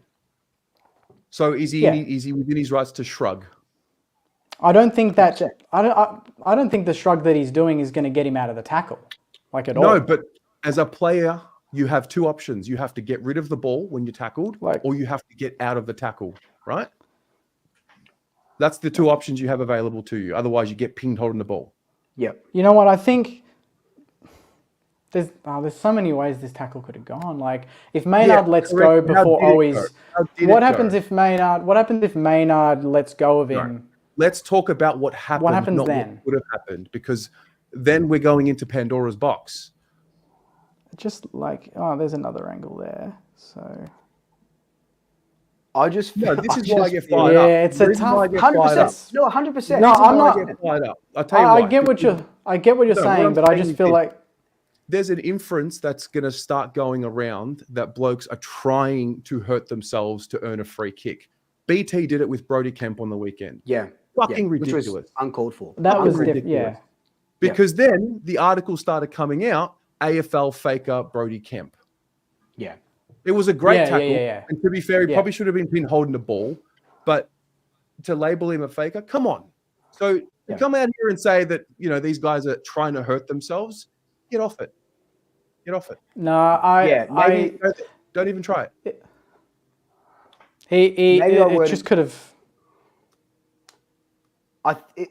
He could. I think maybe I worded it wrong in saying trying to hurt himself. He contributed to the tackle. Players that contributed. No, and that's why Brody Maynard wasn't suspended because always had. Sorry, that was.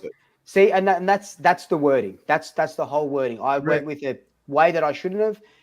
He contributed to the tackle, and that's why Maynard got off, and that's why the BT thing is just fucking so stupid. And everything that sort of came after it, but even the lever contributed to the tackle.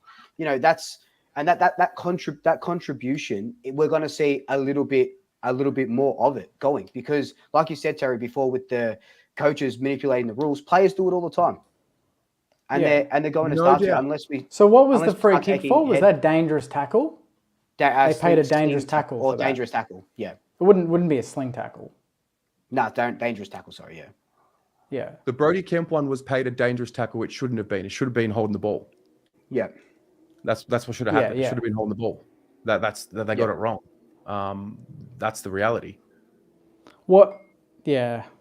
Nah, I can't. Oh, we shouldn't have tried to take. You could make the case. Oh, we shouldn't have tried to take on Maynard and shrug. But then you could also say, well, then he's not trying to correctly dispose of the ball or trying to do anything with it. And then he gets pinged. Yeah. Like these are all split second things. So if you're going to break it down frame 100%. By frame, like what are we doing? And this is the issue. We're breaking it down frame by frame and then using our quick brains to break down a frame. You can go forward or back 3 frames and position your argument either way. Yeah. Oh, I watched it in real time and I thought exactly what I think now. I'm not saying that with new vision, different angles. I saw it live and I thought, cheeky bugger. I know, you know what he's trying to do there. I just thought he put himself in the firing line there. Yeah. And what I didn't like even more than that was, I mean, again, you don't know the context, but they showed him. It's like when they showed Sam Draper after the game when he got the push in the back or whatever it was when Essendon won. Yeah. And he kind of did the whole thing. They showed Owies and he had a big smirk on his face like he'd gotten away with something. And I'm like, like he knew what he was doing. Like, I know you say split second, but he knew what he was doing, 100%. Yeah, but and I get, you know what? Do you know what? Small forwards, small forwards do it. Yeah, he didn't. I'm not saying he tried to hurt himself, but I agree with Luke. He tried to make it much more than what it was, and he got the act. Yeah, he manipulated. He staged, and he got the goal from it. I'm on board. I'm on board, and I agree. 100%. Players will manipulate. Yeah. But to infer where I will fire up is where someone will say he tried to hurt himself to get a free. What are you talking about? Yeah, you're right. You're 100% right. Yeah. And that was I used. So if we say journo, if we just there. If we just say that he staged that, you're fair with that. He staged that. He got a free kick. He manipulated the situation into his benefit, and he got the goal. No doubt. Yeah. No doubt. but it stays Yeah, there. I'm It happy doesn't with go. that. Players are trying to hurt themselves Yeah, and throw their yeah, Oh you're no, full- you're no, 100% I right. think. Yeah. What if that's exact same thing happened and he hit himself, like he ended up being Trying to draw a free concussed? What kick. happens? Anarin, spot What on. happens there? Trying to draw a What free happens kick. there if he actually concussed himself? What's the situation there? Because we're talking about it now. I know, again, hypotheticals, but there's no reason why he does it. If he's done it now and he knows it works, say he tries it again, backfires a little bit, he misses the next week, he's concussed. What happens to the player that tackled Let's him? find out. Someone will do it in the next 2 Someone months. 100% will do it. No doubt. Yeah. No doubt. No doubt. Yeah. Cool. It's. But I mean, yeah, again, Greg, it's. I just won't cop. I'm watching it Yeah. frame by No, that's frame. fair enough. I'm not copping it. I'm not copping that. That's I'm rubbish. only watching that because that's the only thing on Twitter I found, mate. I watch Yes, it live. I but watched it you're live saying in the watched moment. it I told live you. in real time, And it was the then you're same saying, feeling. I'm going to watch it frame by frame. So why did It you was the change it? same feeling. He manipulated it. He pulled the weight. He shifted his feet. He knew exactly what he's doing. He's a small forward. He's crafty. He got the job done. All right. And we've seen it. We've seen Don't it all be last that year, last one-eyed. 2 years with. I'm not being one-eyed. I'm not being Yes, one-eyed. you are. I'm telling you. Nah. I'm telling you. You're trying to make an inference that a player's trying to hurt himself on purpose to get a free I'm kick. saying that he put himself in much higher probability of hurting himself. I'm not saying he tried to, but what he did made it a higher chance that he could have He tried really to hurt draw a himself. free kick. Yeah. Players will tried do to anything draw these a days. free kick. You know what? Players try and they stay on concussed to win games these days. So So he tried to draw a free kick. he tried to draw a free kick. He staged. Thank you. Yeah. Thank you. And he possibly could have Yeah, hurt 100%. himself. Yeah. Possibly, mate. We In could doing talk it. about the possibility of anything. There's an infinite world we live in. Yeah, absolutely. What do you mean possibly? If we sit Absolutely. here and talk about Hey. what could have possibly happened, St Kilda would have a flag. Oh, there'd be a number of flags, mate. If we had if we had a Matt Owies if we had a faker like Matt Owies in 09 and 10, we'd have 2 flags. Yeah, okay. But you had a Stephen Milne, even know? worse. Even. Yeah, I know, even worse. Even 700 worse. goals. Even worse. Arguably mate. Even worse. Even worse.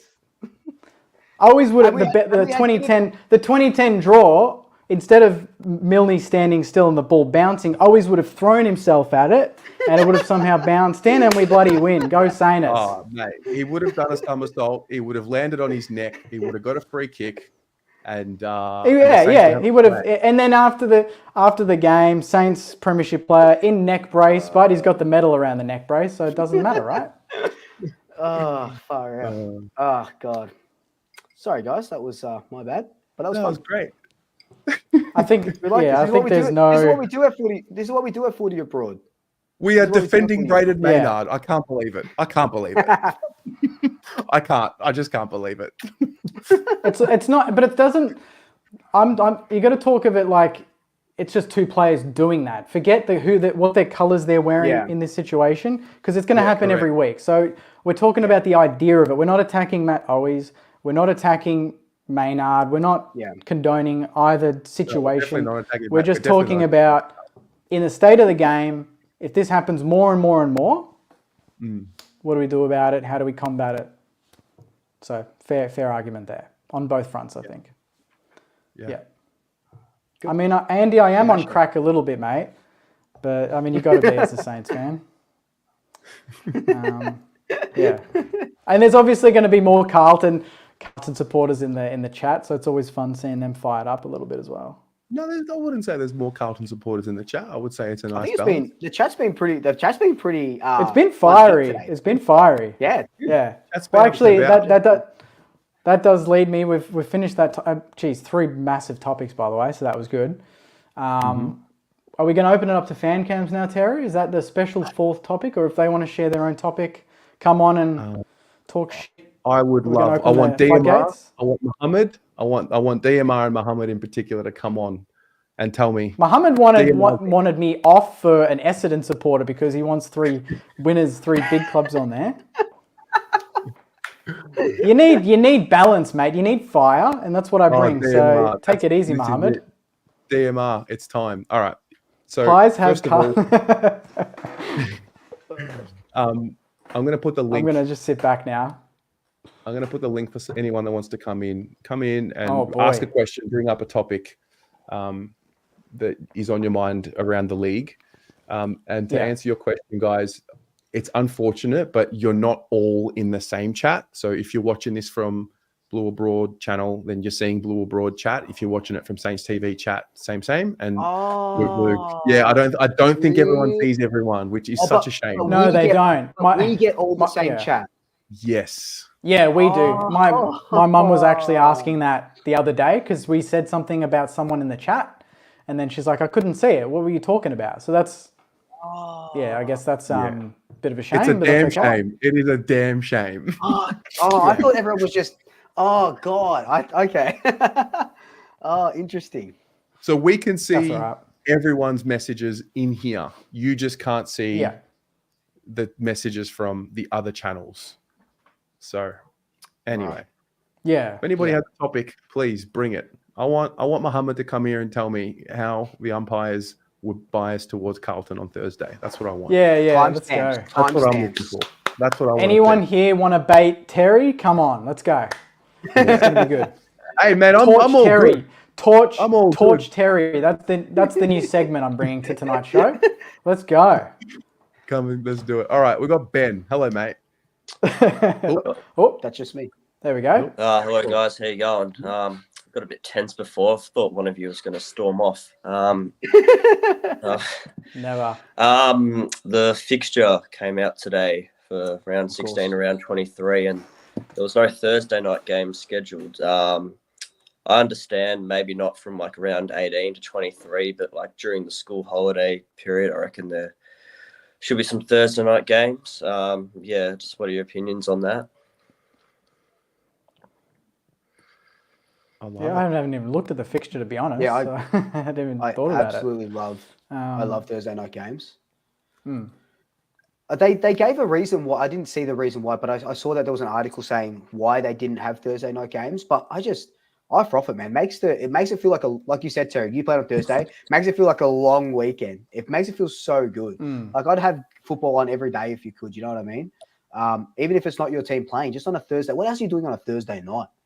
Like just go to the footy. But I agree not having them later on in the season so you're sort of maximizing the rest time before finals. But school holidays is probably peak time for Thursday night games, definitely.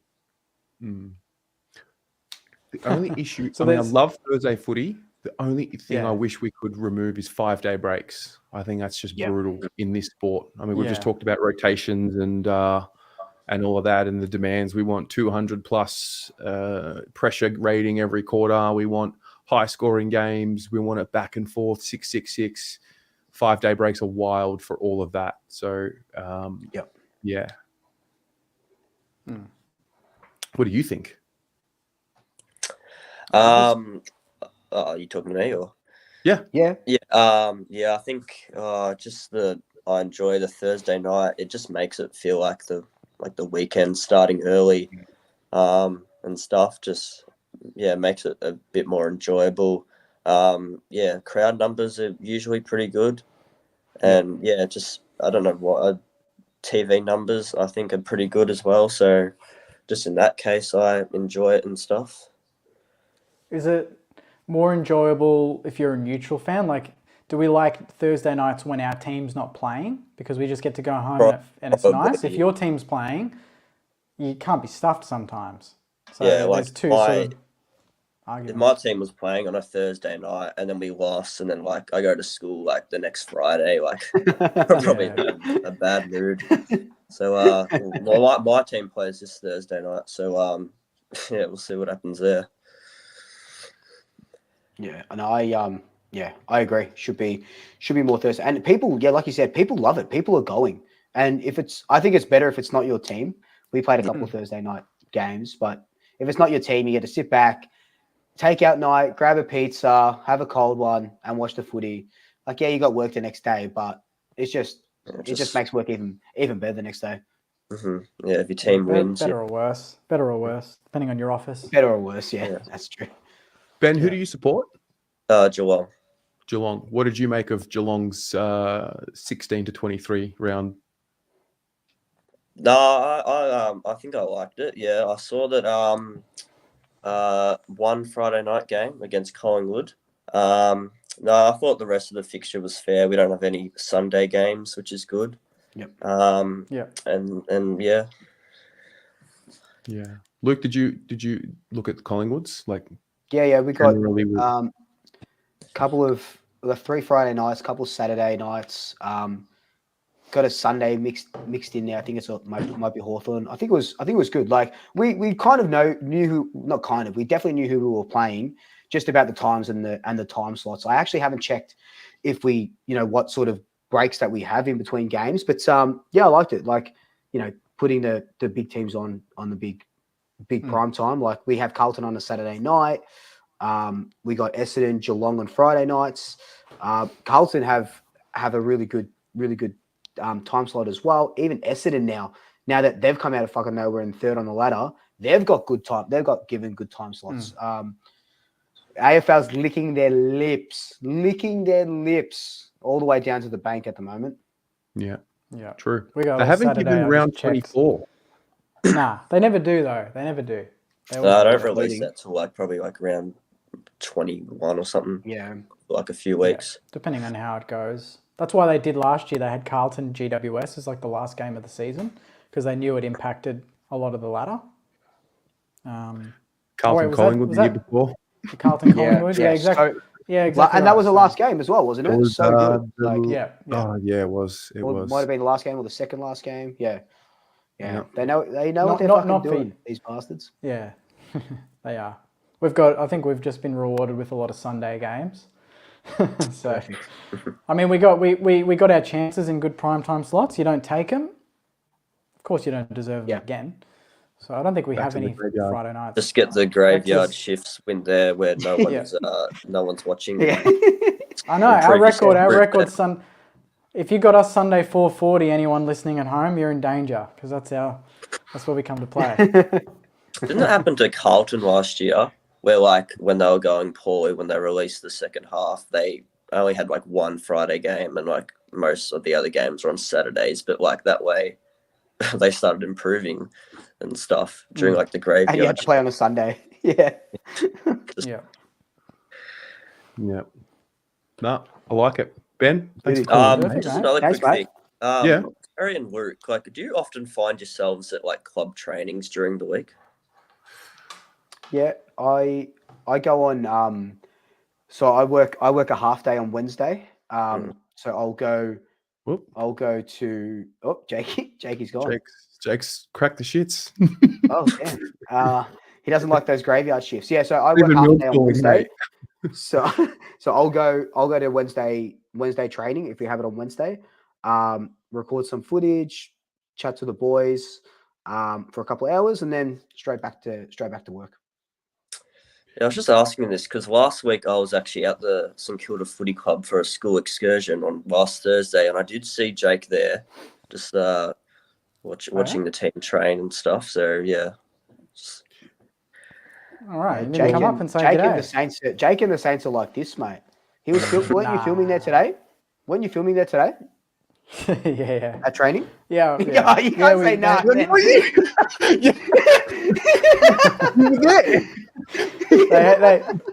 I wasn't there. Nah. Nah. Actually, yeah, they had an open training today at least, so that was good. Yeah. Good to get around the boys and chat to Cal Wilkie. I was just thinking that last Thursday when I was there was a few old supporters and stuff who were just there watching, and yeah, I'd love to be in their shoes, just be like an old person retired and just being able to watch your team train during the week. It's something I think I enjoy. Mate, Yeah.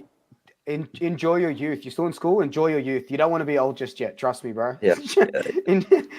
Enjoy it while you can. Well, actually, special shout out Brains Trust. They're those guys. They go to training every session. They're there. There's a group of them. They got caps with Brains Trust on them. Legends. So, Love that. that'll be me in 30 years. Unfortunately, Carlton don't let you just go to training unless they You have don't do open trainings. They do open trainings once every while, but you can't just rock up and watch the boys train. It's not an. Is that because they're at Icon? Yeah, I mean, Right. yeah, just keep everything in house and. Interesting.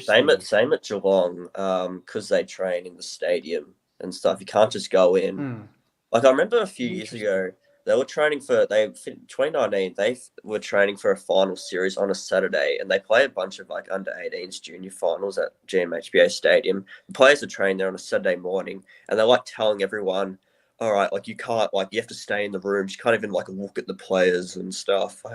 Like you can't like do anything and stuff." And they lost anyway, so I don't know what's the point. Yeah. No, beauty. Love it. Thanks, Ben. Thanks, Cheers, Ben. guys. Questions, brother. Legend. Good luck on Thursday. Cheers, Sweep. Good luck to you too. Right. All right. Oh, fresh guest. Jasmina. Oh, shit, halfway through me stretching. Yeah, cool. Thanks. You got to be ready. You got to be ready. I'm ready. Jazz? I actually want. Can you help me out here? I got ambushed Oh, before. Terry, I was ready. I was like, She was fighting in the comments, man. Frame She was by fighting in frame the over comments. here. Fucking. your location. I'm gonna pull up right now. It's on 552. Nah, I was getting so angry. I was like, "Go Terry, go Terry!" And I was watching you in the bottom, Terry, and I was like, "He's gonna blow his lid. He's about 30 seconds away." I was saying it. I was seeing the ticking. The Yeah, blue you lights can't behind see him, it. they were turning red. I actually wanted to talk about the Jacob Wiedering stuff with you guys. What are we thinking, Jake? What am I thinking? I'm thinking he's a great defender. Is he all Australian already? He is, isn't he?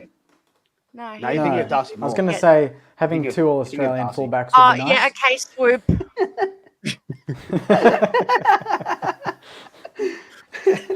Collingwood's always there. No, I I'd know. love him, but yeah, 1.5 is a lot of money for someone that's 27. That's all I'm thinking. 26. Yeah, Yeah, stop but by adding the years time- to his life. But if he came to the Saints, he'd be 27. That's a lot of money for 1.5 mil. For how long was the deal? Did they say? Or did Did they they not specify? specify? specify? 8 years. 8 years. 8 years? That's a lot of money for a fullback. Anyway, he's not leaving, so don't worry about the He's money. not. Nah, he's not leaving. He's not leaving. Absolutely not. There's no chance. We'll throw money at a lot of different players, but I think midfield is more important than defense right now. You'll So- ask for Jacob Wiedering, and you'll end up with maybe Who? Jasmine, maybe Caleb. You can Okay. have him. You can have Yeah. Caleb. Yeah.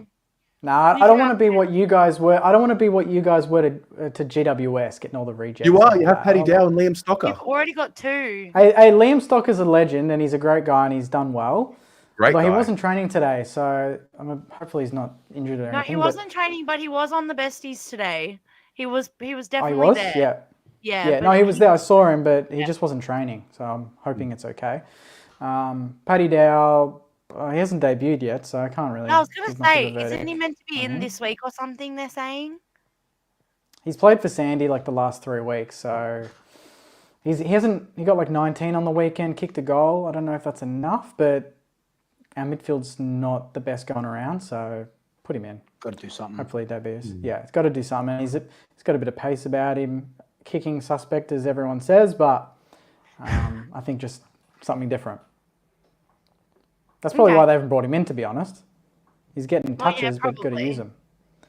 Yeah. Probably. That sounds all too familiar to me. Fuck. Yeah, we're trying to leave that in the past. We'll see. We'll see what he looks like when he runs out. Let's judge him then, He'll be good. or just judge him on everything you've seen. I think he's a good player. I just don't think he was the right fit for us anymore. That's all. Yeah. Like I love him as a person. Like he's really nice and he's so cute. God bless. And I really like I want him to do well. So I actually want you guys to play him. I'm like kind of hanging out for it. Yeah, I think I'd be surprised if he doesn't play this week against Freo. Yeah, it's time. It's pretty It's time strong to get midfield. Paddy Wow in. Yeah. No, we need some Someone power. in the chat goes, "Who's this? Another filth." Fair enough.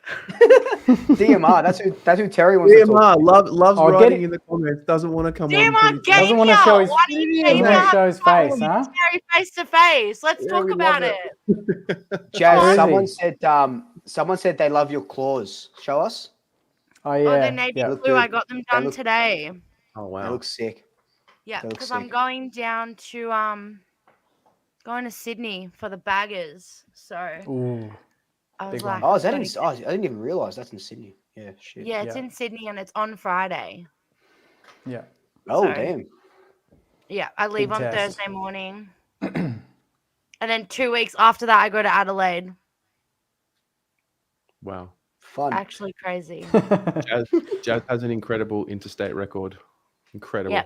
12 for 12. Really? No way. Oh shit. Yeah, 12 for Alright. 12. Never seen a loss when I travel. I didn't go to the prelim, so I'm really sorry about that, everyone. Oh my god, you're the That's token. outrageous. You're the good luck charm. Yeah, and I've seen crazy games like the Brisbane game. We were 46 points down. Sat there in the Gabba, head between my knees, gonna cry. The girls go, Charlie's just kicked a goal. I get up. I go, oh my God, we're going to win. We were still like 40 points down at this point. Yeah. You Yeah, could it feel was it. actually insane. I was like, I have to go to every interstate game. So I'm going to every one this year. That's awesome.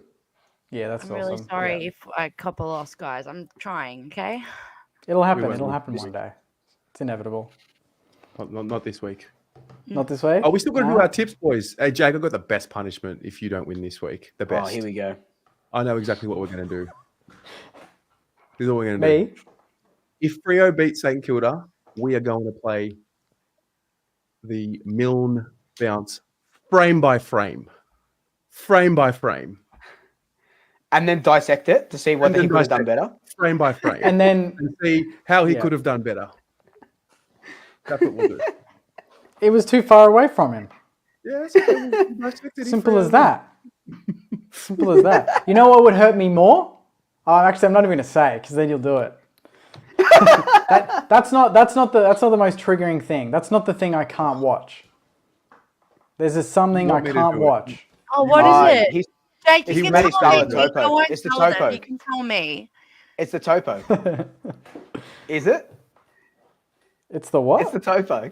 It's the Matty Scarlett topo in 09. It's that whole damn moment where it's the toe poke, Ablett bombs it, Chapman snaps it, game over. I always turn it off before that play. Always. I've heard I want to edit a video version where Dawson goes for the punch and he just misses it, but then it's like a cut of another ending of a game where we just kick a goal. We kick a goal and everyone celebrates. I'm like, game over. That's what I want. That's in some I'll see what I alternate can do for reality. Yeah, you can very do it, good. mate. You're good with that stuff. I'll do it for you. I'll see what I can do for you. Yeah. All right. Jasmina, All right. we love you. We're going to leave you. Got one more. Good I will night. Thanks see for you calling soon. in. That's right. Thank Bye. Bye. Good luck with your trip. Who's got next? one more. DMR? DMR? Well, DMR doesn't want to come in. DMR, you've been a bit talk. scared. I want Muhammad on Keyboard DMR. warrior. DMR saw Keyboard Terry warriors. fired up and he bailed. Scared him away. I did fire up. Scared him I'm away. fucking angry. Yeah, good. Now I know how. Now I know the buttons. This is going to be fun. Mate, you talk shit. You're going to cop it back. That's the way I wasn't talking shit. He staged. That's it. He milked it. He milked it. He knew what he was doing. Anyway, who's next? Who's next? Lucinda, tell us. Yep. Hello. What have you got First for off, us that today? was very fiery and I enjoyed it. I'm surprised we can't be sucker punched through the screen by Terry, but he wouldn't do that. No, he's very polite. Getting Yeah. close. Well, Terry in his fixture business was worried about the whole 5-day turnaround, and I'm always trying to find positive from everything, right? So my question is it really a downside? Like, let's say, for argument's sake, like it's obviously not with the current fixture, but let's say we've got like a Carlton Collingwood situation and we've, just won that convincingly. And yeah, you have to get your body set and whatever. But if you're not waiting the extra couple of days and you're playing someone like, I don't know, Essendon the next week, is getting off the ground whilst you're still on an advantage. Like at what point is like less recovery more of a not hitting it whilst you're really positive and think you can just pick up where you left off kind of a thing? Like the momentum. Like it holds momentum. Yeah, Yeah. maybe. I mean, yeah. they can manipulate it however they want, really, can't they? Well, It wasn't just that like was it the finals where they had the week off? They kind of have that as a bit of an issue when you have a good game, you're flying into finals, then you have that week off. Yeah. Kind of halts all that momentum, that energy. You lose that excitement. You get into the game, and it's not the same. Did that happen with Frio? Was it One Freo year? who? They stormed home. They might, correct me if I'm wrong, they might have won 8 in a row. Pavlich was on fire. They had the pre-finals that- bye. 2014, trying to think. 2015? Was that 14 when they made the granny? Or the year before? Was it the year before? Maybe it was 2013. Because I feel like I remember won it. Pavlich was on fire. So it would have been 15 that Hawthorn beat Freo. Yep. That was 15.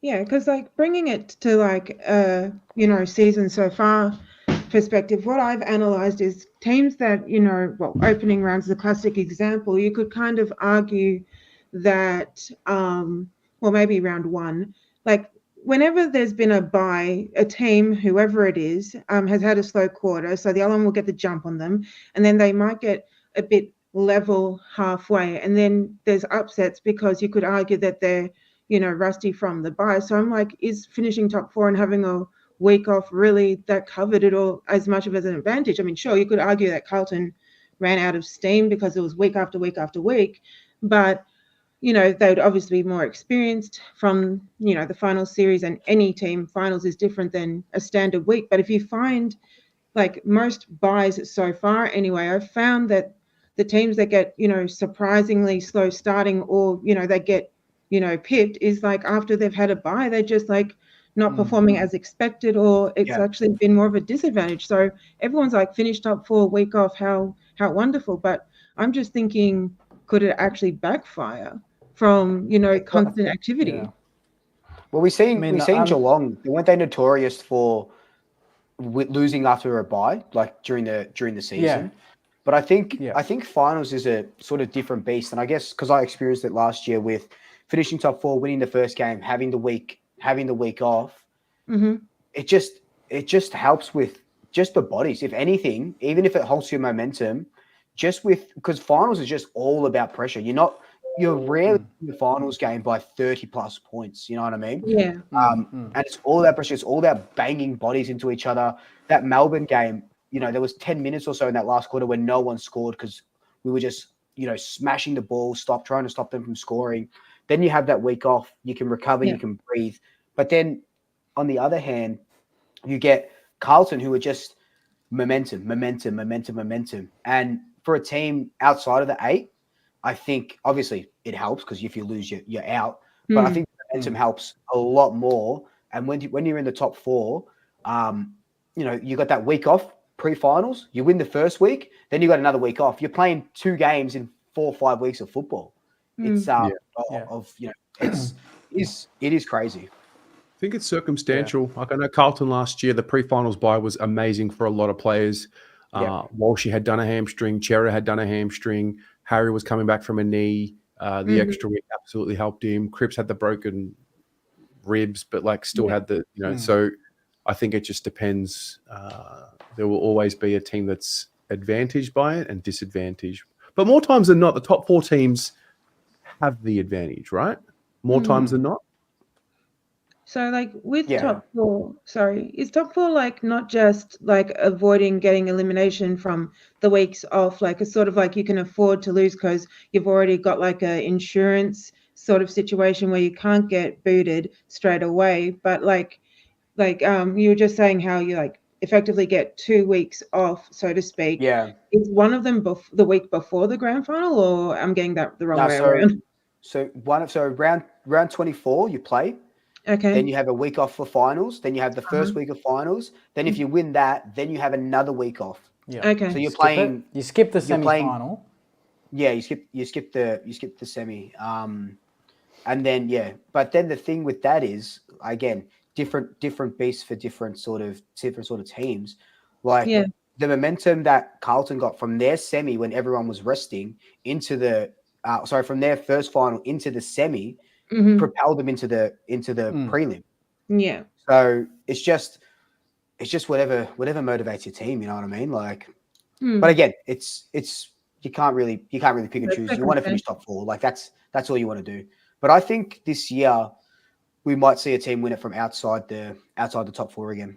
I think it's Hmm. really, really close. Really, Yeah. really close.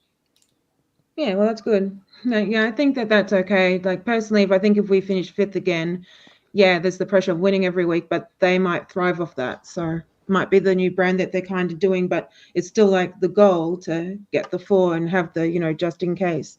Because with Brisbane, I mean, if you look at the first quarter, once we have all the extra inside 50s, it's basically how tall is a Brisbane guy and they're marking behind us. But you can also argue across the rest of the match, we had 8 behinds. I don't know how many were spoiled. So how many were genuine misses and how many were, stuffed. And so it's 3 or 4 kicks in it that you can't really blame the first quarter and tall guys like making it so that you can't have an advantage. So, shoulda, woulda, coulda, but they learn. And if they turned just missing out in 22 into a prelim, then we're living in exciting and or scary for other people times. Sorry in advance. Guys. More for you, Luke, maybe. Amazing. Hey, Lucinda, thanks for calling in. I love No the new worries. Thanks, Lucinda. Thanks. See you later. website. See you later. Bye. God, I hope we beat you in round 24 now. Why? Oh, what she was saying, oh, yeah, scary times, more for you, Luke. Like, we're out of the picture. We don't get. We'll have our day. We'll have our day. we'll have our day. We will. All right, who's our lock for this week, guys? Oh yeah. I got to look at what are the games, eh?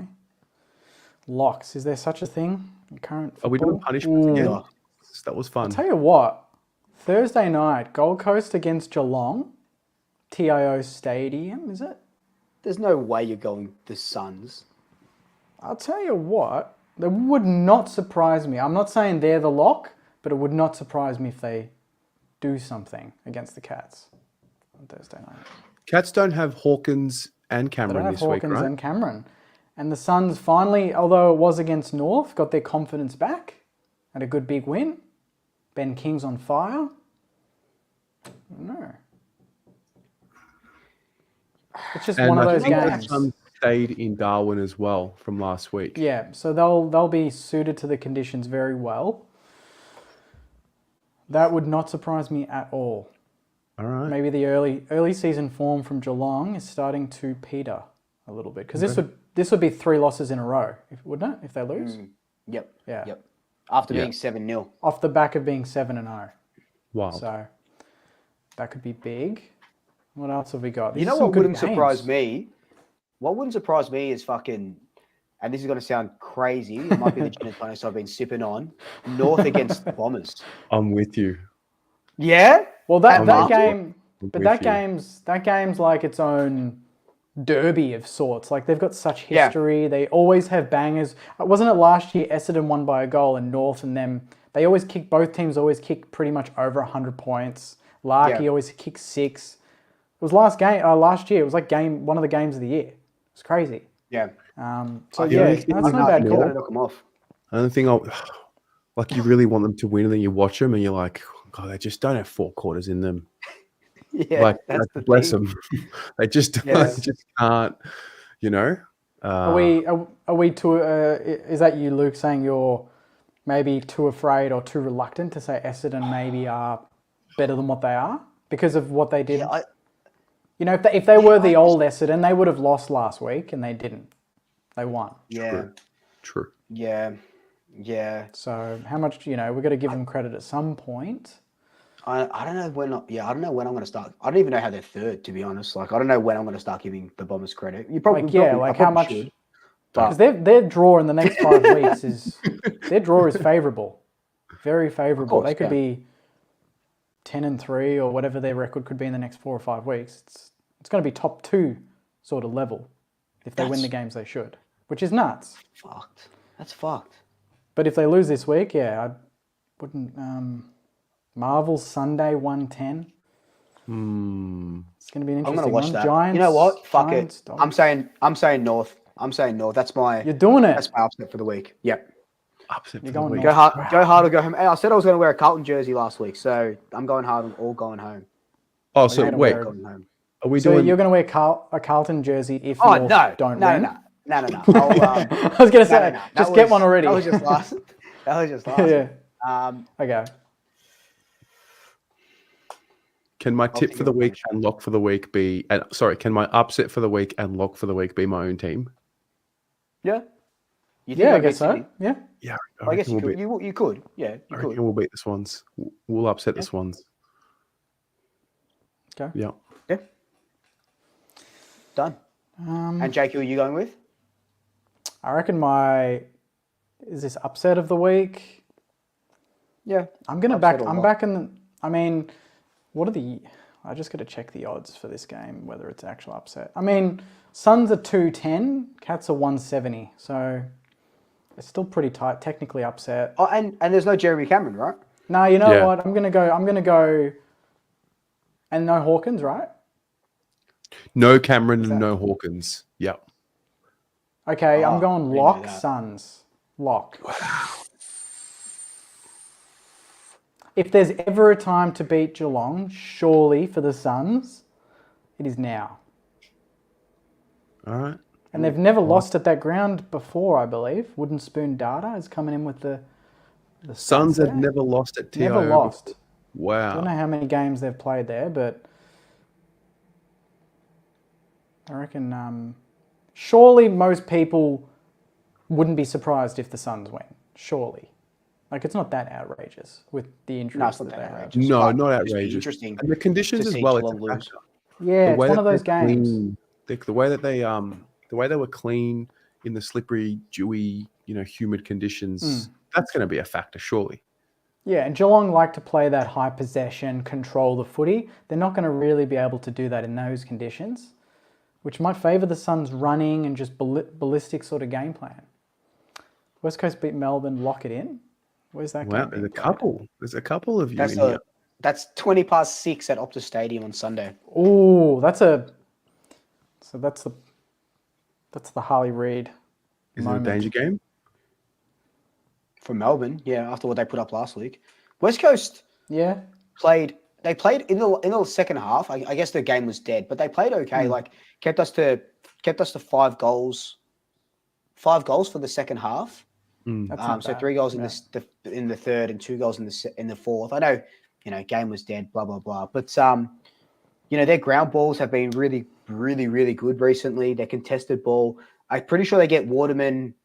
They're not going to get McGovern back, I don't think, but Waterman, maybe Yo as well. I think so. They'll get a That's couple big. of players back. Yeah, Um, and they've been good there. and They've Melbourne been are good just at one of Optus those 'cause teams that, yeah, the crowd's with them. the crowd's with them. Yeah, it would surprise me, but probably yeah. Interesting. I'm sticking with Suns. I was looking today that the last time a team went winless in the AFL was Fitzroy, and I think it was 1964. 0 wins, 18 Yeah? losses. That was the last winless team. So I don't know. I think North knock them off. I think Essendon are going to get too much of a big head. You only need to be off 5 or 6% to lose a Literally. game. Yep. It's crazy Yep. in this league. You just a little what's- bit too ahead of yourself. North's run, Bombers, Port, West Coast away. So I'd back West Coast there. Collingwood, Melbourne, Dogs, Gold Coast, Sydney, Carlton, Geelong. Then they've got Richmond in like round 20. So that's their best bet. Then they've got West Coast at home, Bulldogs, then Hawthorn. So their last 3 or 4 games, there's some potential wins in there if they get going. But yeah, imagine going a full year without winning. Yeah, wow. Like Would be fun to see. Oh, we nearly did. but We won 2 games in Actually- 2018. We nearly did it. with what North has done, surely that just can't happen, right? Like they can't go 23 games without winning. They're playing atrocious footy. They have to win a playing game. With They have to. Clarko, They have to. how with Clarko, with a Coleman, with a about- It's the personnel. Yeah, It's I know. crazy. It's We just did say this crazy. last year about West Coast until they won their, or did they? They didn't win early in the year, did they? No. I don't I think can't so. I remember. think they were saying it this year as well. At the start of the year, West Coast weren't Yeah. going to win the game. Yeah. No, West Coast is showing a lot more than North. A lot more. Sydney by Teresa. 20 plus, or donate money on Terry's stream next Footy Abroad stream. Cool. How good's that? Yeah, fair enough. That's easy money. Take the boys out for coffee and some scrambled Yeah, eggs. let's do it. Yeah, scrambled eggs, no butter. Oh no, because you guys won, so you couldn't. Oh, that was, yeah. Eat them. It was close. He would have been in Rustica just eating it up, going, this is beautiful. Bring me another one on the house. Let's go. Come on. Yeah. Oh dear. Yeah. All Good right. fun. There's some good games there, though. This is a big round. I can't believe we've gone for over 2 hours. That was Oh amazing. my God, I didn't even realize. Record. It was Record, crazy. record. Crazy. It's a record. Crazy. We're getting bigger and better every week. Well, we got fiery. I love it. Yeah, that's what we want. I know. Can't call your boys Very cheats. nice. You got to stick up for your boys when they get called cheats. You know, it's just the way it goes. 100%. Yeah, absolutely. Yeah. Yeah. Cool. I think that might be it. I think that might be a wrap on a big 2-hour Footy Abroad.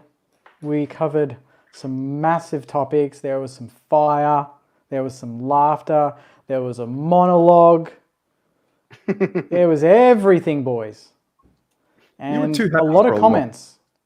Hey? You're too happy for a loss. I thought you'd be down in the dumps after that over the weekend. This is my break. This is where I get to have a bit of fun, you know? This is where I can come in and let loose and have some banter, and it's good to see the comments are flowing. I think this is the most active comment section we've think had so. so far, Absolutely. by a long shot. Yeah. They just keep coming through. It's hard not to just. I mean, what's the comment of the night? Comment of the night. That Definitely would be people hard telling to me to spot. go and cry. Gigi, DMR? I will cry. I will cry for my boys. I promise you. I will cry, and I will die for my boys when they get called cheats. I 100%. promise you that. Yeah, 100%. I I guarantee love you. that there's always some sort of like, I mean, what's the biggest hate comment that I've got on here? What's this one? Don't highlight your hate. No, I can't. Oh, you got to also- bring it on. That's what I say. Just before we go, you guys tuning into Spurs Man City at 5 a.m. tomorrow morning? Yes, I've got my alarm on. Let's go. Let's go Spurs. Let's go Up the coys, Spurs. huh? Well, mate, the Gooners, we're doing all the right things, and if City win it, they win it. What annoys me, and this might be a topic, an AFL topic down the line in a weird situation, but I still can't believe Spurs fans that are going to the stadium wanting City to dispatch their own team. That is just topic for another time, but that's disgusting. Even Ange Postecoglou's come out and said, we're here to win. He can't believe that. He's like, don't rock up to the stadium if you want us to lose. Mate, Man City 5-0. You reckon, Well, they got a lot of outs. watch Sun score like 4 own goals, you know? This is, I mean, if Arsenal's going to win the title and it's because of Spurs, mate, and you know what? We've won the league at White Hart Lane before. Imagine another team winning the league for us at White Hart Lane or at Spurs Stadium or wherever it might be. It's got it written in the stars somewhere. Does it? Somewhere. I feel like we're going to Do you wake up reckon? Do you reckon? tomorrow. And it's 3-0 and they've done it. Yeah, I reckon mean, that's City it? have to win to win the league essentially. So I think they've got. I don't know. Who do you guys have last day? We've got Everton at home and we'll belt them. Yeah. And we got West Ham. You got away, West I Ham. think. No, you got them at home. I Oh, think sick. Oh yeah, we do both have teams them have got yeah, home yeah. games. So this Oh, is fuck, so we've got pretty this- much this is the title decider. This game. The next Footy Abroad show will be after the Premier League is completed. Yeah. Yeah. But do you know what? Even if we don't win it, a lot of progress. So Biggest all you wanna biggest see. point tally in Arsenal history, hey? Most wins we've ever had. Most wins. 27 Yeah. wins already. Probably 28. Yeah. One of the youngest managers, one of the youngest squads, and really with no dedicated striker, which everyone said was a problem. And King Kai's come in and done a job, which has been awesome. So very, very happy with where we're at. 115 reasons City's going to win it. Yeah, 115. I'll What a be disgrace. stunned if Tottenham win tomorrow morning. Completely. Mate, they don't even need to win. It could be a 3-all. We be a always know 3-all. with Spurs, they've got goals. Spurs have got goals And Spurs, always. yeah, they're They'll like leak, but they'll score. notorious against us. They have a fucking very good right in record our against back. City. Yeah, They still have a chance for Champions League if Aston Villa slip up in the last day and they win their next two. They can still get there. And they've been out of form for so long. So you're looking at like the percentages. You're like, they've lost the last 4 or whatever. And Ange needs to win. Like people forget, it's his job. He can't lose these next 2 games and go into the next season. They're going to do everything to win. Absolutely, they're professionals. So the fans Inshallah. think they're going to bottle it. But nah. Inshallah, fingers crossed. Is there a sound to close the show? Do we have we don't have any special sounds to close the show on that note? Stand by. We do. Who's got one? What do you got? What do you got? Oh no. We What's do he got? actually. What is it? Ah! That's brilliant. Ladies and gents. On that note, a we're pleasure. done. love ya. The Up, Mags. Up the Blues. Up the Saints.